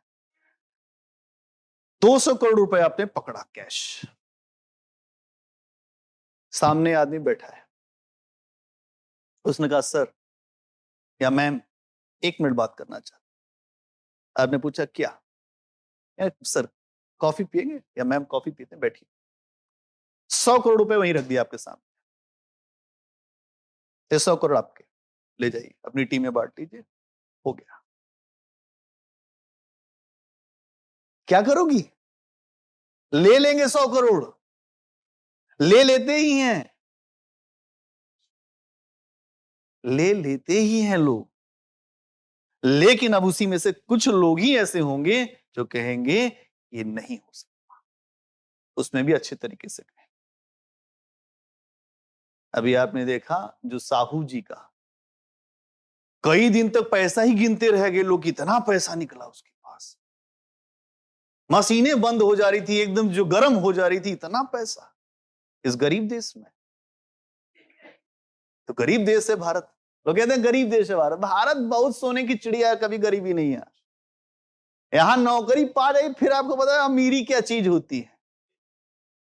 इसीलिए तो मर रहे हैं हम नौकरी के लिए। नौकरी हमको और किसी की नहीं, हम जो टीचर नहीं बनना, टीचर के लिए इतना किसी में दीवानगी नहीं है। क्यों? तनख्वाह मिलती है, वो भी 3 महीने पे मिलती है, 2 महीने पे मिलती है। अब फिर मांगना पड़ जाता है लोगों से। इसमें मांगना नहीं, इसमें देना है। जिसको लेना है ले लो। तो ये बात यहां समझनी है कि ये लोग यही कह रहे हैं, इनका सुकरात का ये कहना है कि यदि हम अपनी सत्यनिष्ठा पे टिक जाएं, कर्तव्य निष्ठा पे टिक जाएं, तो नैतिकता जीवन में ढल जाती है। हम अपने जीवन में उसे ढाल लेते हैं। फोन जल्दी साइलेंट करो 1 सेकंड के अंदर। इसके अलावा ये कहते हैं, जो सुकरात का मानना है, साहस, संयम, प्रेम। देखिए और कुछ शब्द जोड़ते जाएंगे। अब सद्गुण में इनके पास क्या आ गया? साहस, संयम, प्रेम और भाईचारा, मतलब 2 नए शब्द जुड़ गए, प्रेम और भाईचारा। सुकरात ने कहा सद्गुण में प्रेम और भाईचारा मिले हुए हैं। तुम्हें प्रेम नहीं है किसी से, तुम कुछ नहीं कर पाओगे, किसी को दे ही नहीं पाओगे। जैसे बलबन कहता है, मैं निम्न कुल के लोगों को देखता हूं, मेरा खून गर्म हो जाता है, मन करता है गर्दन उतार दूं उनकी। ऐसे भी लोग अधिकारी हो सकते हैं जो समाज में बहुत ऊपर से आते हो। कौन? बलबन। हिस्ट्री का एक व्यक्ति है बलबन, जो गुलाम वंश में, जो सल्तनत काल में, दिल्ली सल्तनत, उसने कहा मैं तो निम्न लोगों को देखता हूं ना, मुझे तो बहुत गुस्सा आती है। अब ऐसे लोग हो जाएंगे तो क्या होगा भाई? इसीलिए यहां पर यह बात रखी है सुकरात ने, प्रेम और दूसरी बात भाईचारा। किसी से कोई अंतर नहीं। खुसरो दरिया प्रेम का, उल्टी वाकी धार, जो त्रासो डूब गया, जो त्रासो डूब गया, जो डूबा सो पार। अब यहां पे प्रेम की परिभाषा ये है कि अगर आपको प्रेम मतलब सबसे है, यहां तो इंसानों से प्रेम नहीं हो पा रहा है। बड़े लोगों ने इंसानों के साथ साथ जो जीव जंतु, पेड़ पौधों, सबसे प्रेम कर लिया। हमें इंसानों से प्रेम नहीं हो पा रहा। एथिक्स ये भी सिखा रही है कि हमें इंसानों से ही तो प्रेम कर लो भाई, और धीरे धीरे इंसानों से प्रेम होगा तो जीव जंतुओं से भी हो जाएगा। तुम्हें सबको भूख प्यास की समझ होगी। हम जाते हैं, एक डॉगी है हमारा, पालतू नहीं है, जाते हैं तो जैसे ही जाते हैं गाड़ी खड़ी करते हैं, वो हमारे गेट पे खड़ा हो जाता है ऐसे। अब गेट पे खड़ा होता है, एक तरीका यह है कि उसको मार दें पहले 2-3 डंडा, निगाह डंडा गाड़ी में रखें, मार डंडा डंडा, कभी नहीं दिखाई देगा। एक तरीका ये है, ऐसा भी लोग करते हैं। रात दिन परेशान कर दिया, अरे भूखा है मर जा, मर जा। लेकिन हमने ये सोचा कि यार ये निरीह जीव है, क्या ही बोल पाए, इतनी ठंडी पड़ रही है, हम लोग इतना कपड़ा पहन रहे हैं, इसको हम नहीं कपड़ा पहना सकते तो कम से कम कुछ दे तो सकते ही है। इतनी तो मानवता जीनी ही चाहिए। मानवता छोटी छोटी चीजों से आती है और उसी से नैतिकता भी जन्म लेती है। तो पार्ले जी बिस्कुट जो हम खाते हैं उसको भी खिला देते हैं, हम अपने बैग में रखते हैं, और जो ब्रेड भी कभी कभी रख लेते हैं। उतरते हैं तो पहले बिस्कुट उसको दे देते हैं, वो खा लेता है, फिर हमको जाने देता है। ये क्या है? ये अपने आप हो जाएगा। लेकिन तब जब आपको ये समझ में आए कि ये सब पूरी जो श्रृंखला है वो आपसे जुड़ी हुई है। जो लोग ऐसा करते हैं, अब उसी में कुछ लोग जो विदेशी कुत्तों को ले लेते हैं, गोद में ले घूम रहे हैं, वो भी तरीका। अरे तो वो और भी तो घूम रहे हैं रोड पे, उनको भी कुछ दे दीजिए। ऐसा है कि हमारे यहाँ विदेशी चीज की बड़ी कद्र है, आप समझ नहीं रहे हैं। यहाँ तो, यहाँ आप इंडियन चीज की मतलब वैल्यू नहीं, हमारे नेताओं की कितनी वैल्यू हम करते हैं। मैं आपका सुकरात का नाम ले रहा हूं, देखिए आपको कितना मजा आ रहा है। सुकरात से बहुत बड़े बड़े लोग यहाँ हैं। यहाँ बुद्ध भी हैं, यहाँ पे महावीर भी हैं, बुद्ध ने भी यही बात कही है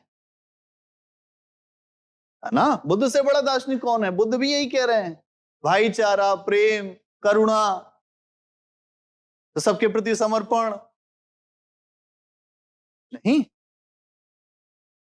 तो यहां अगर आप देखें तो यही बात वो कह रहा है कि साहस, संयम, प्रेम, भाईचारा। भाईचारा क्या है? भाईचारा कहना बड़ा आसान है, करना बड़ा कठिन। सबके प्रति बंधुत्व। भाईचारे का मतलब यह है कि सब हमारे अपने परिवारजन हैं, इसीलिए बोलते हैं मेरे परिवारजनों,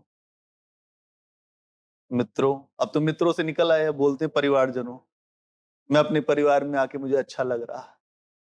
ये सद्गुण पढ़े होंगे, निश्चित रूप से पढ़े होंगे, क्योंकि इनके पीछे जो बैठा वो आईएएस है। ये आप समझ लीजिए, ऐसा नहीं है कि आप ये सोच रहे हैं कि वो जो पीछे से काम करते हैं, जो आपको दिख नहीं रहे हैं, वास्तव में खेल तो उनका होता है।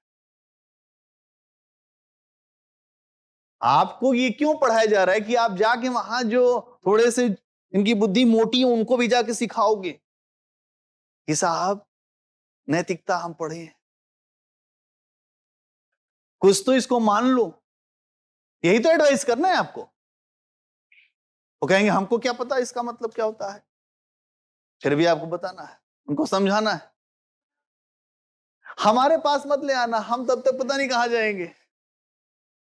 आप अपने से ही वो करेंगे। तो यहां यही बात समझनी है कि हम किस तरीके से आगे बढ़े।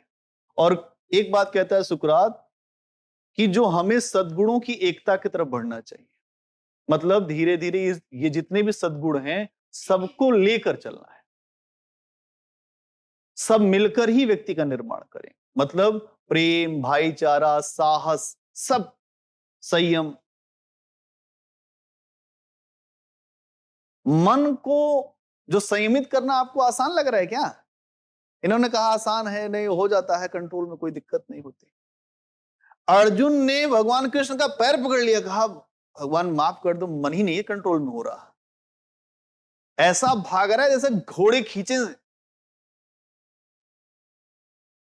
घोड़े खींचे और मैं गिर रहा हूं और वो मुझको खींच के ले जा रहे। तब उन्होंने कहा अभ्यासी च वैराग्य, अभ्यास और वैराग्य से मन होता है कंट्रोल में। कि जब जब भागे तब तब उसको रोको, रस्सा कसी चलती रहेगी, और रस्सा कसी जब हो जाएगी तब मन रुकेगा, और जब मन रुकेगा तभी भीतर से नैतिकता का उदय होगा, तभी आप किसी के लिए कुछ कर पाएंगे। आपको किसी को कुछ देना हो, आप नहीं दे पाओगे, देते समय दर्द होने लगेगा कि 500 है दे दूंगा तो, या दे दूंगी तो मैं क्या खाऊंगी, मेरा क्या होगा। इसीलिए नैतिकता जो है तलवार की धार पे चलना है। ऐसा मत समझिएगा कि हम बहुत नैतिक हो जाएंगे, अच्छे हो जाएंगे। अधिकारी बनना आसान है, अधिकारी बन के लोगों के लिए करना कठिन काम है, क्योंकि ऊपर से लेके नीचे तक आपको अलग तरीके की फौज दिखाई देगी। वो फौज कहेगी तुम नहीं अच्छा कर रहे, हटो।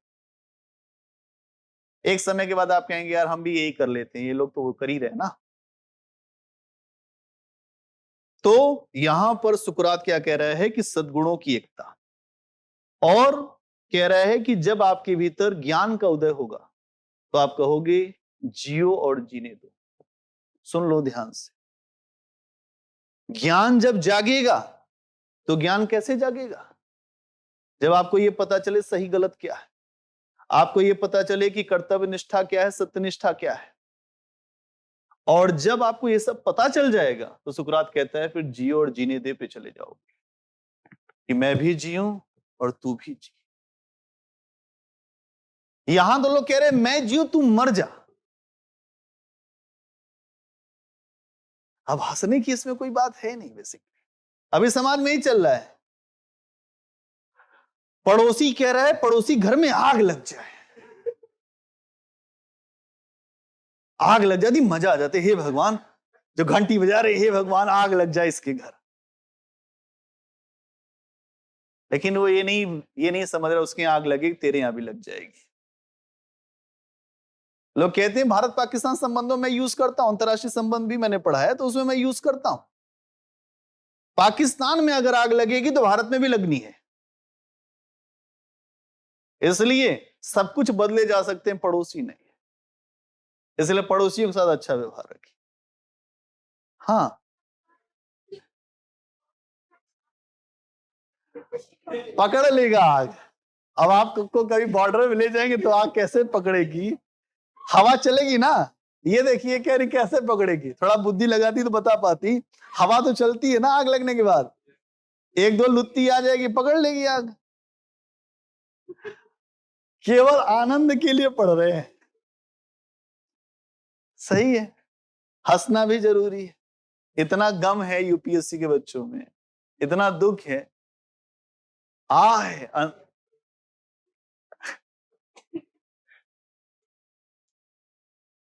तो यहां यही बात रखी जा रही है कि हम जियो और जो जीने दे। और उसके बाद एक अवस्था आती है, सुकरात कहता है, फिर हम एक समय के बाद लोगों को जो जीवन देने की बात भी करने लगते हैं कि मेरे रहते तुझे कोई नहीं मार सकता, जियो और जीने दो। और एक समय के बाद वही व्यक्ति ये कहेगा मैं हूं क्यों चिंता करता है। ऐसे अधिकारी चाहिए कि आपके रहते किसी भी शोषित वंचित जो ऐसे समूह हैं जो हाशिए पर हैं उनका कोई नुकसान नहीं कर सकता। एथिक्स समझ में आ रही है? नीति शास्त्र, सत्यनिष्ठा, अभिरुचि। तो यहां यह समझना पड़ेगा कि किस तरीके से जीने की बात आप कर रहे हैं। अब मैं जिलाना है यार, मैं मर जाऊं कोई बात नहीं, ये बोलने में जितना मजा है कि मैं मर जाऊं, मरने की बात है कि यार मरना नहीं है अभी। इसीलिए तो हमने कहा कि विष पीना है जीना। यहां पे जो सच के साथ जीना मतलब विष पीना है। सुकरात ने पिया। सुकरात को कहा गया या तो सत्य बोलना छोड़ दो या तो विष पी लो। सुकरात ने विष पी लिया। क्या विष पी लेते हैं, कोई दिक्कत नहीं। मर के भी फिर एक शरीर दूसरी मिली जानी है। भगवत गीता में यही है कि जैसे जीव मरता है वैसे ही दूसरी शरीर मिल जाती है खटाक दिन। जैसे गुड़ रहेंगे, तामसी वाले रहेंगे तो भेड़ बकरी जानवर, जो कुत्ता आपने अभी रोटी नहीं दिया बाद में उसी को हम खुद ही खड़े हो जाएंगे लाओ कुछ। और अच्छे गुण रहेंगे तो फिर मानो तन, और उससे अच्छे रहेंगे तो फिर और अच्छा। आइए सत्कारी घर में चल लेंगे। अच्छा है। तो यहां ये चीज आपको दिखती है। और इसी तरीके से अगर आप देखें महावीर स्वामी, गौतम बुद्ध, मदर टेरेसा, ये सारे जितने लोग हैं वो इन्हीं सद्गुणों के कारण। मदर टेरेसा एक विदेशी महिला भारत में आके टिक गई। दर्द उठा होगा ना उनको यहां पे लोगों को देख के। एनी बेसेंट आई यहीं की होके रह गई। वो तो आयरलैंड की थी, लेकिन उन्होंने लड़कियों की शिक्षा के लिए, यहां के लोगों के लिए, हिंदुओं को मुसलमानों को एक करने के लिए, कांग्रेस को एक करने के लिए जी तोड़ मेहनत किया। एक विदेशी महिला थी जो जो अध्यक्ष भी नहीं कांग्रेस की। ये समझना पड़ेगा कि अगर हम ये देख रहे हैं कि ये जो फिलॉसफी है कि हम खुद भी जिएंगे और सबको जीने देंगे और आगे चल के हम लोगों को ये प्रेरणा देंगे कि तुम जियो, जीवन कैसे जीना है। तो बुद्ध ने यही बताया कि जीवन जीने के तरीके क्या है। महावीर ने यही बताया जीवन जीने के तरीके क्या है। अस्तेय, चोरी मत करो, सत्य बोलो, संयम से रहो, है ना, अच्छा आचरण करो, सम्यक ज्ञान, सम्यक आचरण, ये सारा जो दर्शनी लोग दे रहे हैं सब पहले दे चुके हैं यहां के लोग। सम्यक ज्ञान, जो सम्यक ध्यान, सम्यक आचरण, फिर सम्यक कर्म, सब हो गया है, पहले ही दे दिया हमने। उसी चीज को एक नए तरीके से, चीजें वही हैं, एक नए तरीके से सुकरात, चूंकि जब सुकरात को भी अनुभव मिला तो वही सेम अनुभव एक ही साथ मिलता है। जब लाइट जलेगी एक ही जैसा प्रकाश देगी सब। इस प्रकाश में एक ही जैसा सबको दिखेगा भी। इसीलिए जितने लोग दुनिया के महान हुए उन्होंने एक बात बोली, उनकी बातों में कहीं भी अलगाव नहीं है, और उसी स्तर को छूते हैं जिस स्तर को भगवान कृष्ण ने अपने समय में छुआ था। इसीलिए सुकरात महान है। बात समझ में आई? तो इसको लिख लें। अभी लिख लें, अभी तो टाइम है। अच्छा एक चीज और सुन लो फिर लिखते हैं, नहीं तो कल लिख लेंगे। कल छुट्टी रख देते हैं, कल एक हमारी क्लास है थोड़ी बड़ी, कल छुट्टी रख लेते हैं और हम लोग मंडे को मिलेंगे, ठीक है। तो जो गांधी को देखिए इसी क्रम में, मदर टेरेसा को आपने देखा, लोगों के लिए परोपकारिता दिखाती है। महात्मा गांधी कैसे क्या करते हैं? जब गांधी जी आए, जब साउथ अफ्रीका से भारत 1915 में, क्या देखा उन्होंने समाज में, क्या समझा? सब जगह विभाजन है, अंग्रेजों का शासन है, अंग्रेज हर तरीके से शोषण कर रहे हैं, हिंदू मुसलमान को अलग लड़ा रहे हैं, उनको अलग से आगे बढ़ा रहे हैं, जो दलितों को अलग से आगे बढ़ा रहे हैं। एक नया नया जो नेक्सस खड़ा कर रहे हैं अंग्रेज, पूरा विभाजन कर रहे हैं देश का। तो गांधी जी के सामने उन्होंने कुछ भी ये सोच के रणनीति बना के काम नहीं किया कि मैं ऐसे कर जाऊंगा, बस वो उतरे। और उनके जो राजनीतिक गुरु थे गोपाल कृष्ण गोखले, उन्होंने कहा कि 2 साल आप पहले घूमिए पूरा भारत। और 2 साल गांधी ने पूरे भारत की यात्रा की, उत्तर से दक्षिण, पूरब से पश्चिम, सब जगह गए, घूमते रहे घूमते रहे घूमते रहे। तब उनको भारत की मुख्य समस्याएं समझ में, कई धर्मों का अध्ययन किया, अपने धर्म का भी अध्ययन किया, इस्लाम में भी अध्ययन किया, ईसाइयत का भी अध्ययन किया, सारा अध्ययन किया। चूंकि वो बहुत जगह रहे थे, इंग्लैंड भी रहे थे, साउथ अफ्रीका भी रहे थे, तो अध्ययन किया। और अध्ययन करके गांधी जी एक बहुत हैरत अंगेज निष्कर्ष पे पहुंचे कि भारत में जो भगवत गीता है वो तो बहुत अद्भुत है। और उसी पे गांधी जी ने एक पुस्तक लिखी, गीता माता। कौन सी पुस्तक? हाँ। और उसी पुस्तक में उन्होंने कहा कि मुझे जब कुछ भी दिक्कत समझ में आती है, मैं तुरंत गीता पढ़ने लगता, क्योंकि गीता एक विषम स्थल में ही कही गई है।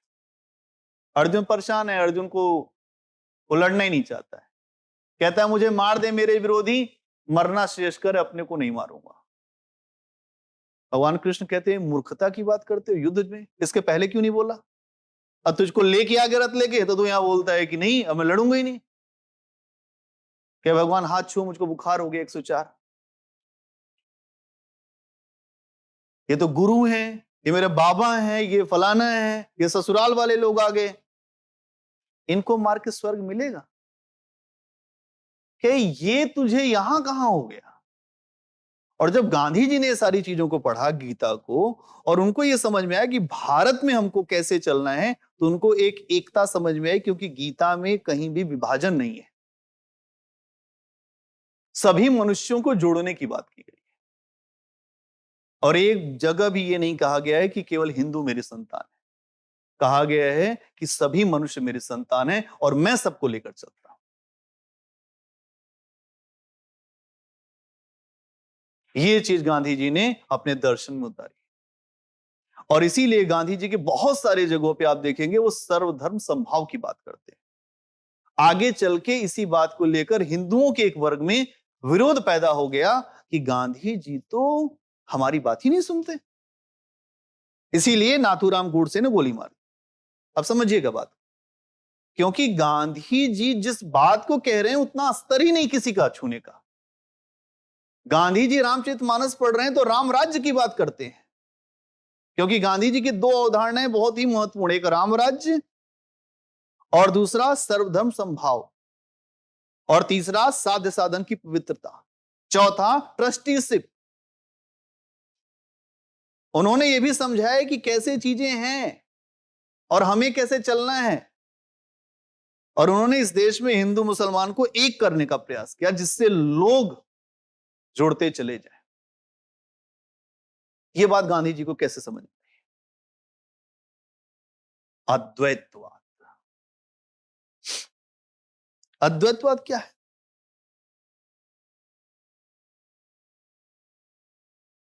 अद्वैतवाद क्या है? जीव और ब्रह्म एक है, जीव और ब्रह्म एक है। क्या समझे?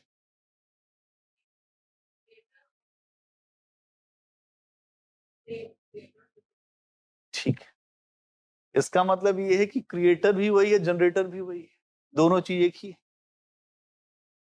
अब ये बात गांधी जी को समझ में आई कि ये सब एक है और मैं भी उसी में से एक इकाई हूं। ब्रह्मम सत्यम, ब्रह्म ही सत्य है, इसके अलावा सब कुछ मिथ्या है। ब्रह्म के अलावा सब कुछ मिथ्या और वो ब्रह्म सबके भीतर है। इसीलिए गांधी जी ने विभाजन को सबसे पहले रोका। जो लोगों को बांटने वाली बातें थी उससे गांधी जी बाहर निकले। उन्होंने कहा ईश्वर अल्लाह तेरो नाम, सबको सम्मति दे भगवान। अब लोगों ने कहा ईश्वर को अल्लाह के साथ जोड़ दिया। कबीर साहब ने भी जोड़ा था।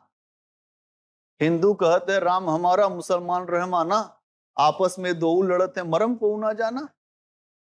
तो गांधी जी अद्वैत की अवस्था में पहुंचे और अद्वैत की अवस्था में पहुंचने के बाद उन्होंने ये बात रखी कि भाई सभी के लिए प्रेम, सबके प्रति अहिंसा, सबका कल्याण और सर्वोदय। गांधी जी का बहुत बड़ा कॉन्सेप्ट है सर्वोदय, राम राज्य। आप कैसे समाज का निर्माण करना चाहते हैं अधिकारी बन के? यह व्यवस्था भारत सरकार कैसे समाज का निर्माण करना चाहती है?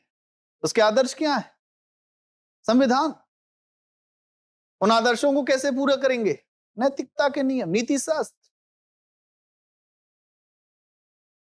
केवल जो नियमों से पूरा हो जाएगा नहीं, तो पूरा कैसे होगा? व्यवहार से। राम राज्य का मतलब क्या है? कोई धार्मिक राज्य? राम कोई धार्मिक है? राम जब थे तब कोई धर्मी नहीं था और राम के नाम पे धर्म चल रहा है। जय श्री राम। अरे जय श्री राम से नहीं, भीतर के राम को जगाना होगा। राम राम सब कोई कहे, दशरथ कहे न कोई, एक बार दशरथ कहे कोटि यज्ञ फल होई। अब दशरथ कौन है भाई? 10 इंद्रियां जब रुकेंगी तब राम का प्रकटन होगा। काम, क्रोध, लोभ, मोह, मत्सर, तमाम तरह की प्रवृत्तियां हमारे भीतर काम करती। पानी दो एक गिलास गर्म। तमाम ऐसी प्रवृत्तियां काम करती हैं और जब ऐसी प्रवृत्तियां रुकेंगी तब जाकर राम को आप समझ सकते हैं। और वो राम आपको समझ में आ गया तो आप किसी के साथ विषमता नहीं बरत सकते, क्योंकि राम ने अपने जीवन में किसी के साथ विषमता नहीं बरती। जो भी बातें ये लिखी हुई हैं कि जो राम ने परित्याग किया, सीता का जो वध किया, वो सारी बातें बाद में जोड़ी गई हैं, वो मूल उसमें नहीं थी। राम आदर्श हैं, नैतिकता की मूर्ति हैं। नैतिकता के लिए जनादेश को भी उन्होंने नकार दिया। मैंने आपको समझाया था पहले दिन। कभी कभी ये हो जाएगा, भीड़ आपके सामने आके जो बंगले पे खड़ी हो जाएगी, कहेगी हम इसको फांसी यहीं देंगे, तो क्या करेंगे आप? तो वहीं फांसी दे देंगे उसको। कभी, क्योंकि अगर आप ये कहें लोकतंत्र में क्या है, अगर एक बात को बहुत सारे लोग बोलते हैं सही है, आपने बहुत सारे लोगों ने मिलकर एक व्यक्ति को आगे बढ़ा दिया, वो सही है, वो चाहे अच्छा करे बुरा करे सब सही है कि नहीं? तो फिर ये समझना पड़ेगा कि हम किस तरह से चीजों को करें, उसका क्या रूप होगा। तो राम राज्य का मतलब क्या है? एक वेलफेयर राज्य, कल्याणकारी राज्य, समतामूलक राज्य, सबका सम्मान, सबको साथ में लेके चलना। इधर उधर देखने लग गई, उड़ रहा है दिमाग से। फिर पढ़ना बहुत कठिन है। कल पूछूंगा, नहीं मंडे पूछूंगा। चलिए आज के लिए छुट्टी।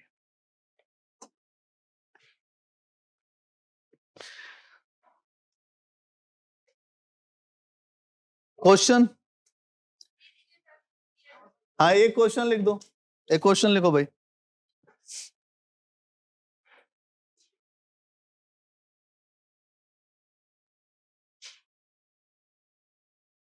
सफलता का हर रास्ता, प्रश्न लिखिए। सफलता का हर रास्ता, वैसे लिखना आ नहीं रहा अभी, लेकिन लिख लीजिए, सफलता का हर रास्ता साहस से होकर गुजरता है। लिखिए दार्शनिक प्रश्न, सफलता का हर रास्ता साहस से होकर गुजरता है। किससे होकर गुजरता है? साहस। अब पता चलेगा आप में कितनी साहस है। हाँ,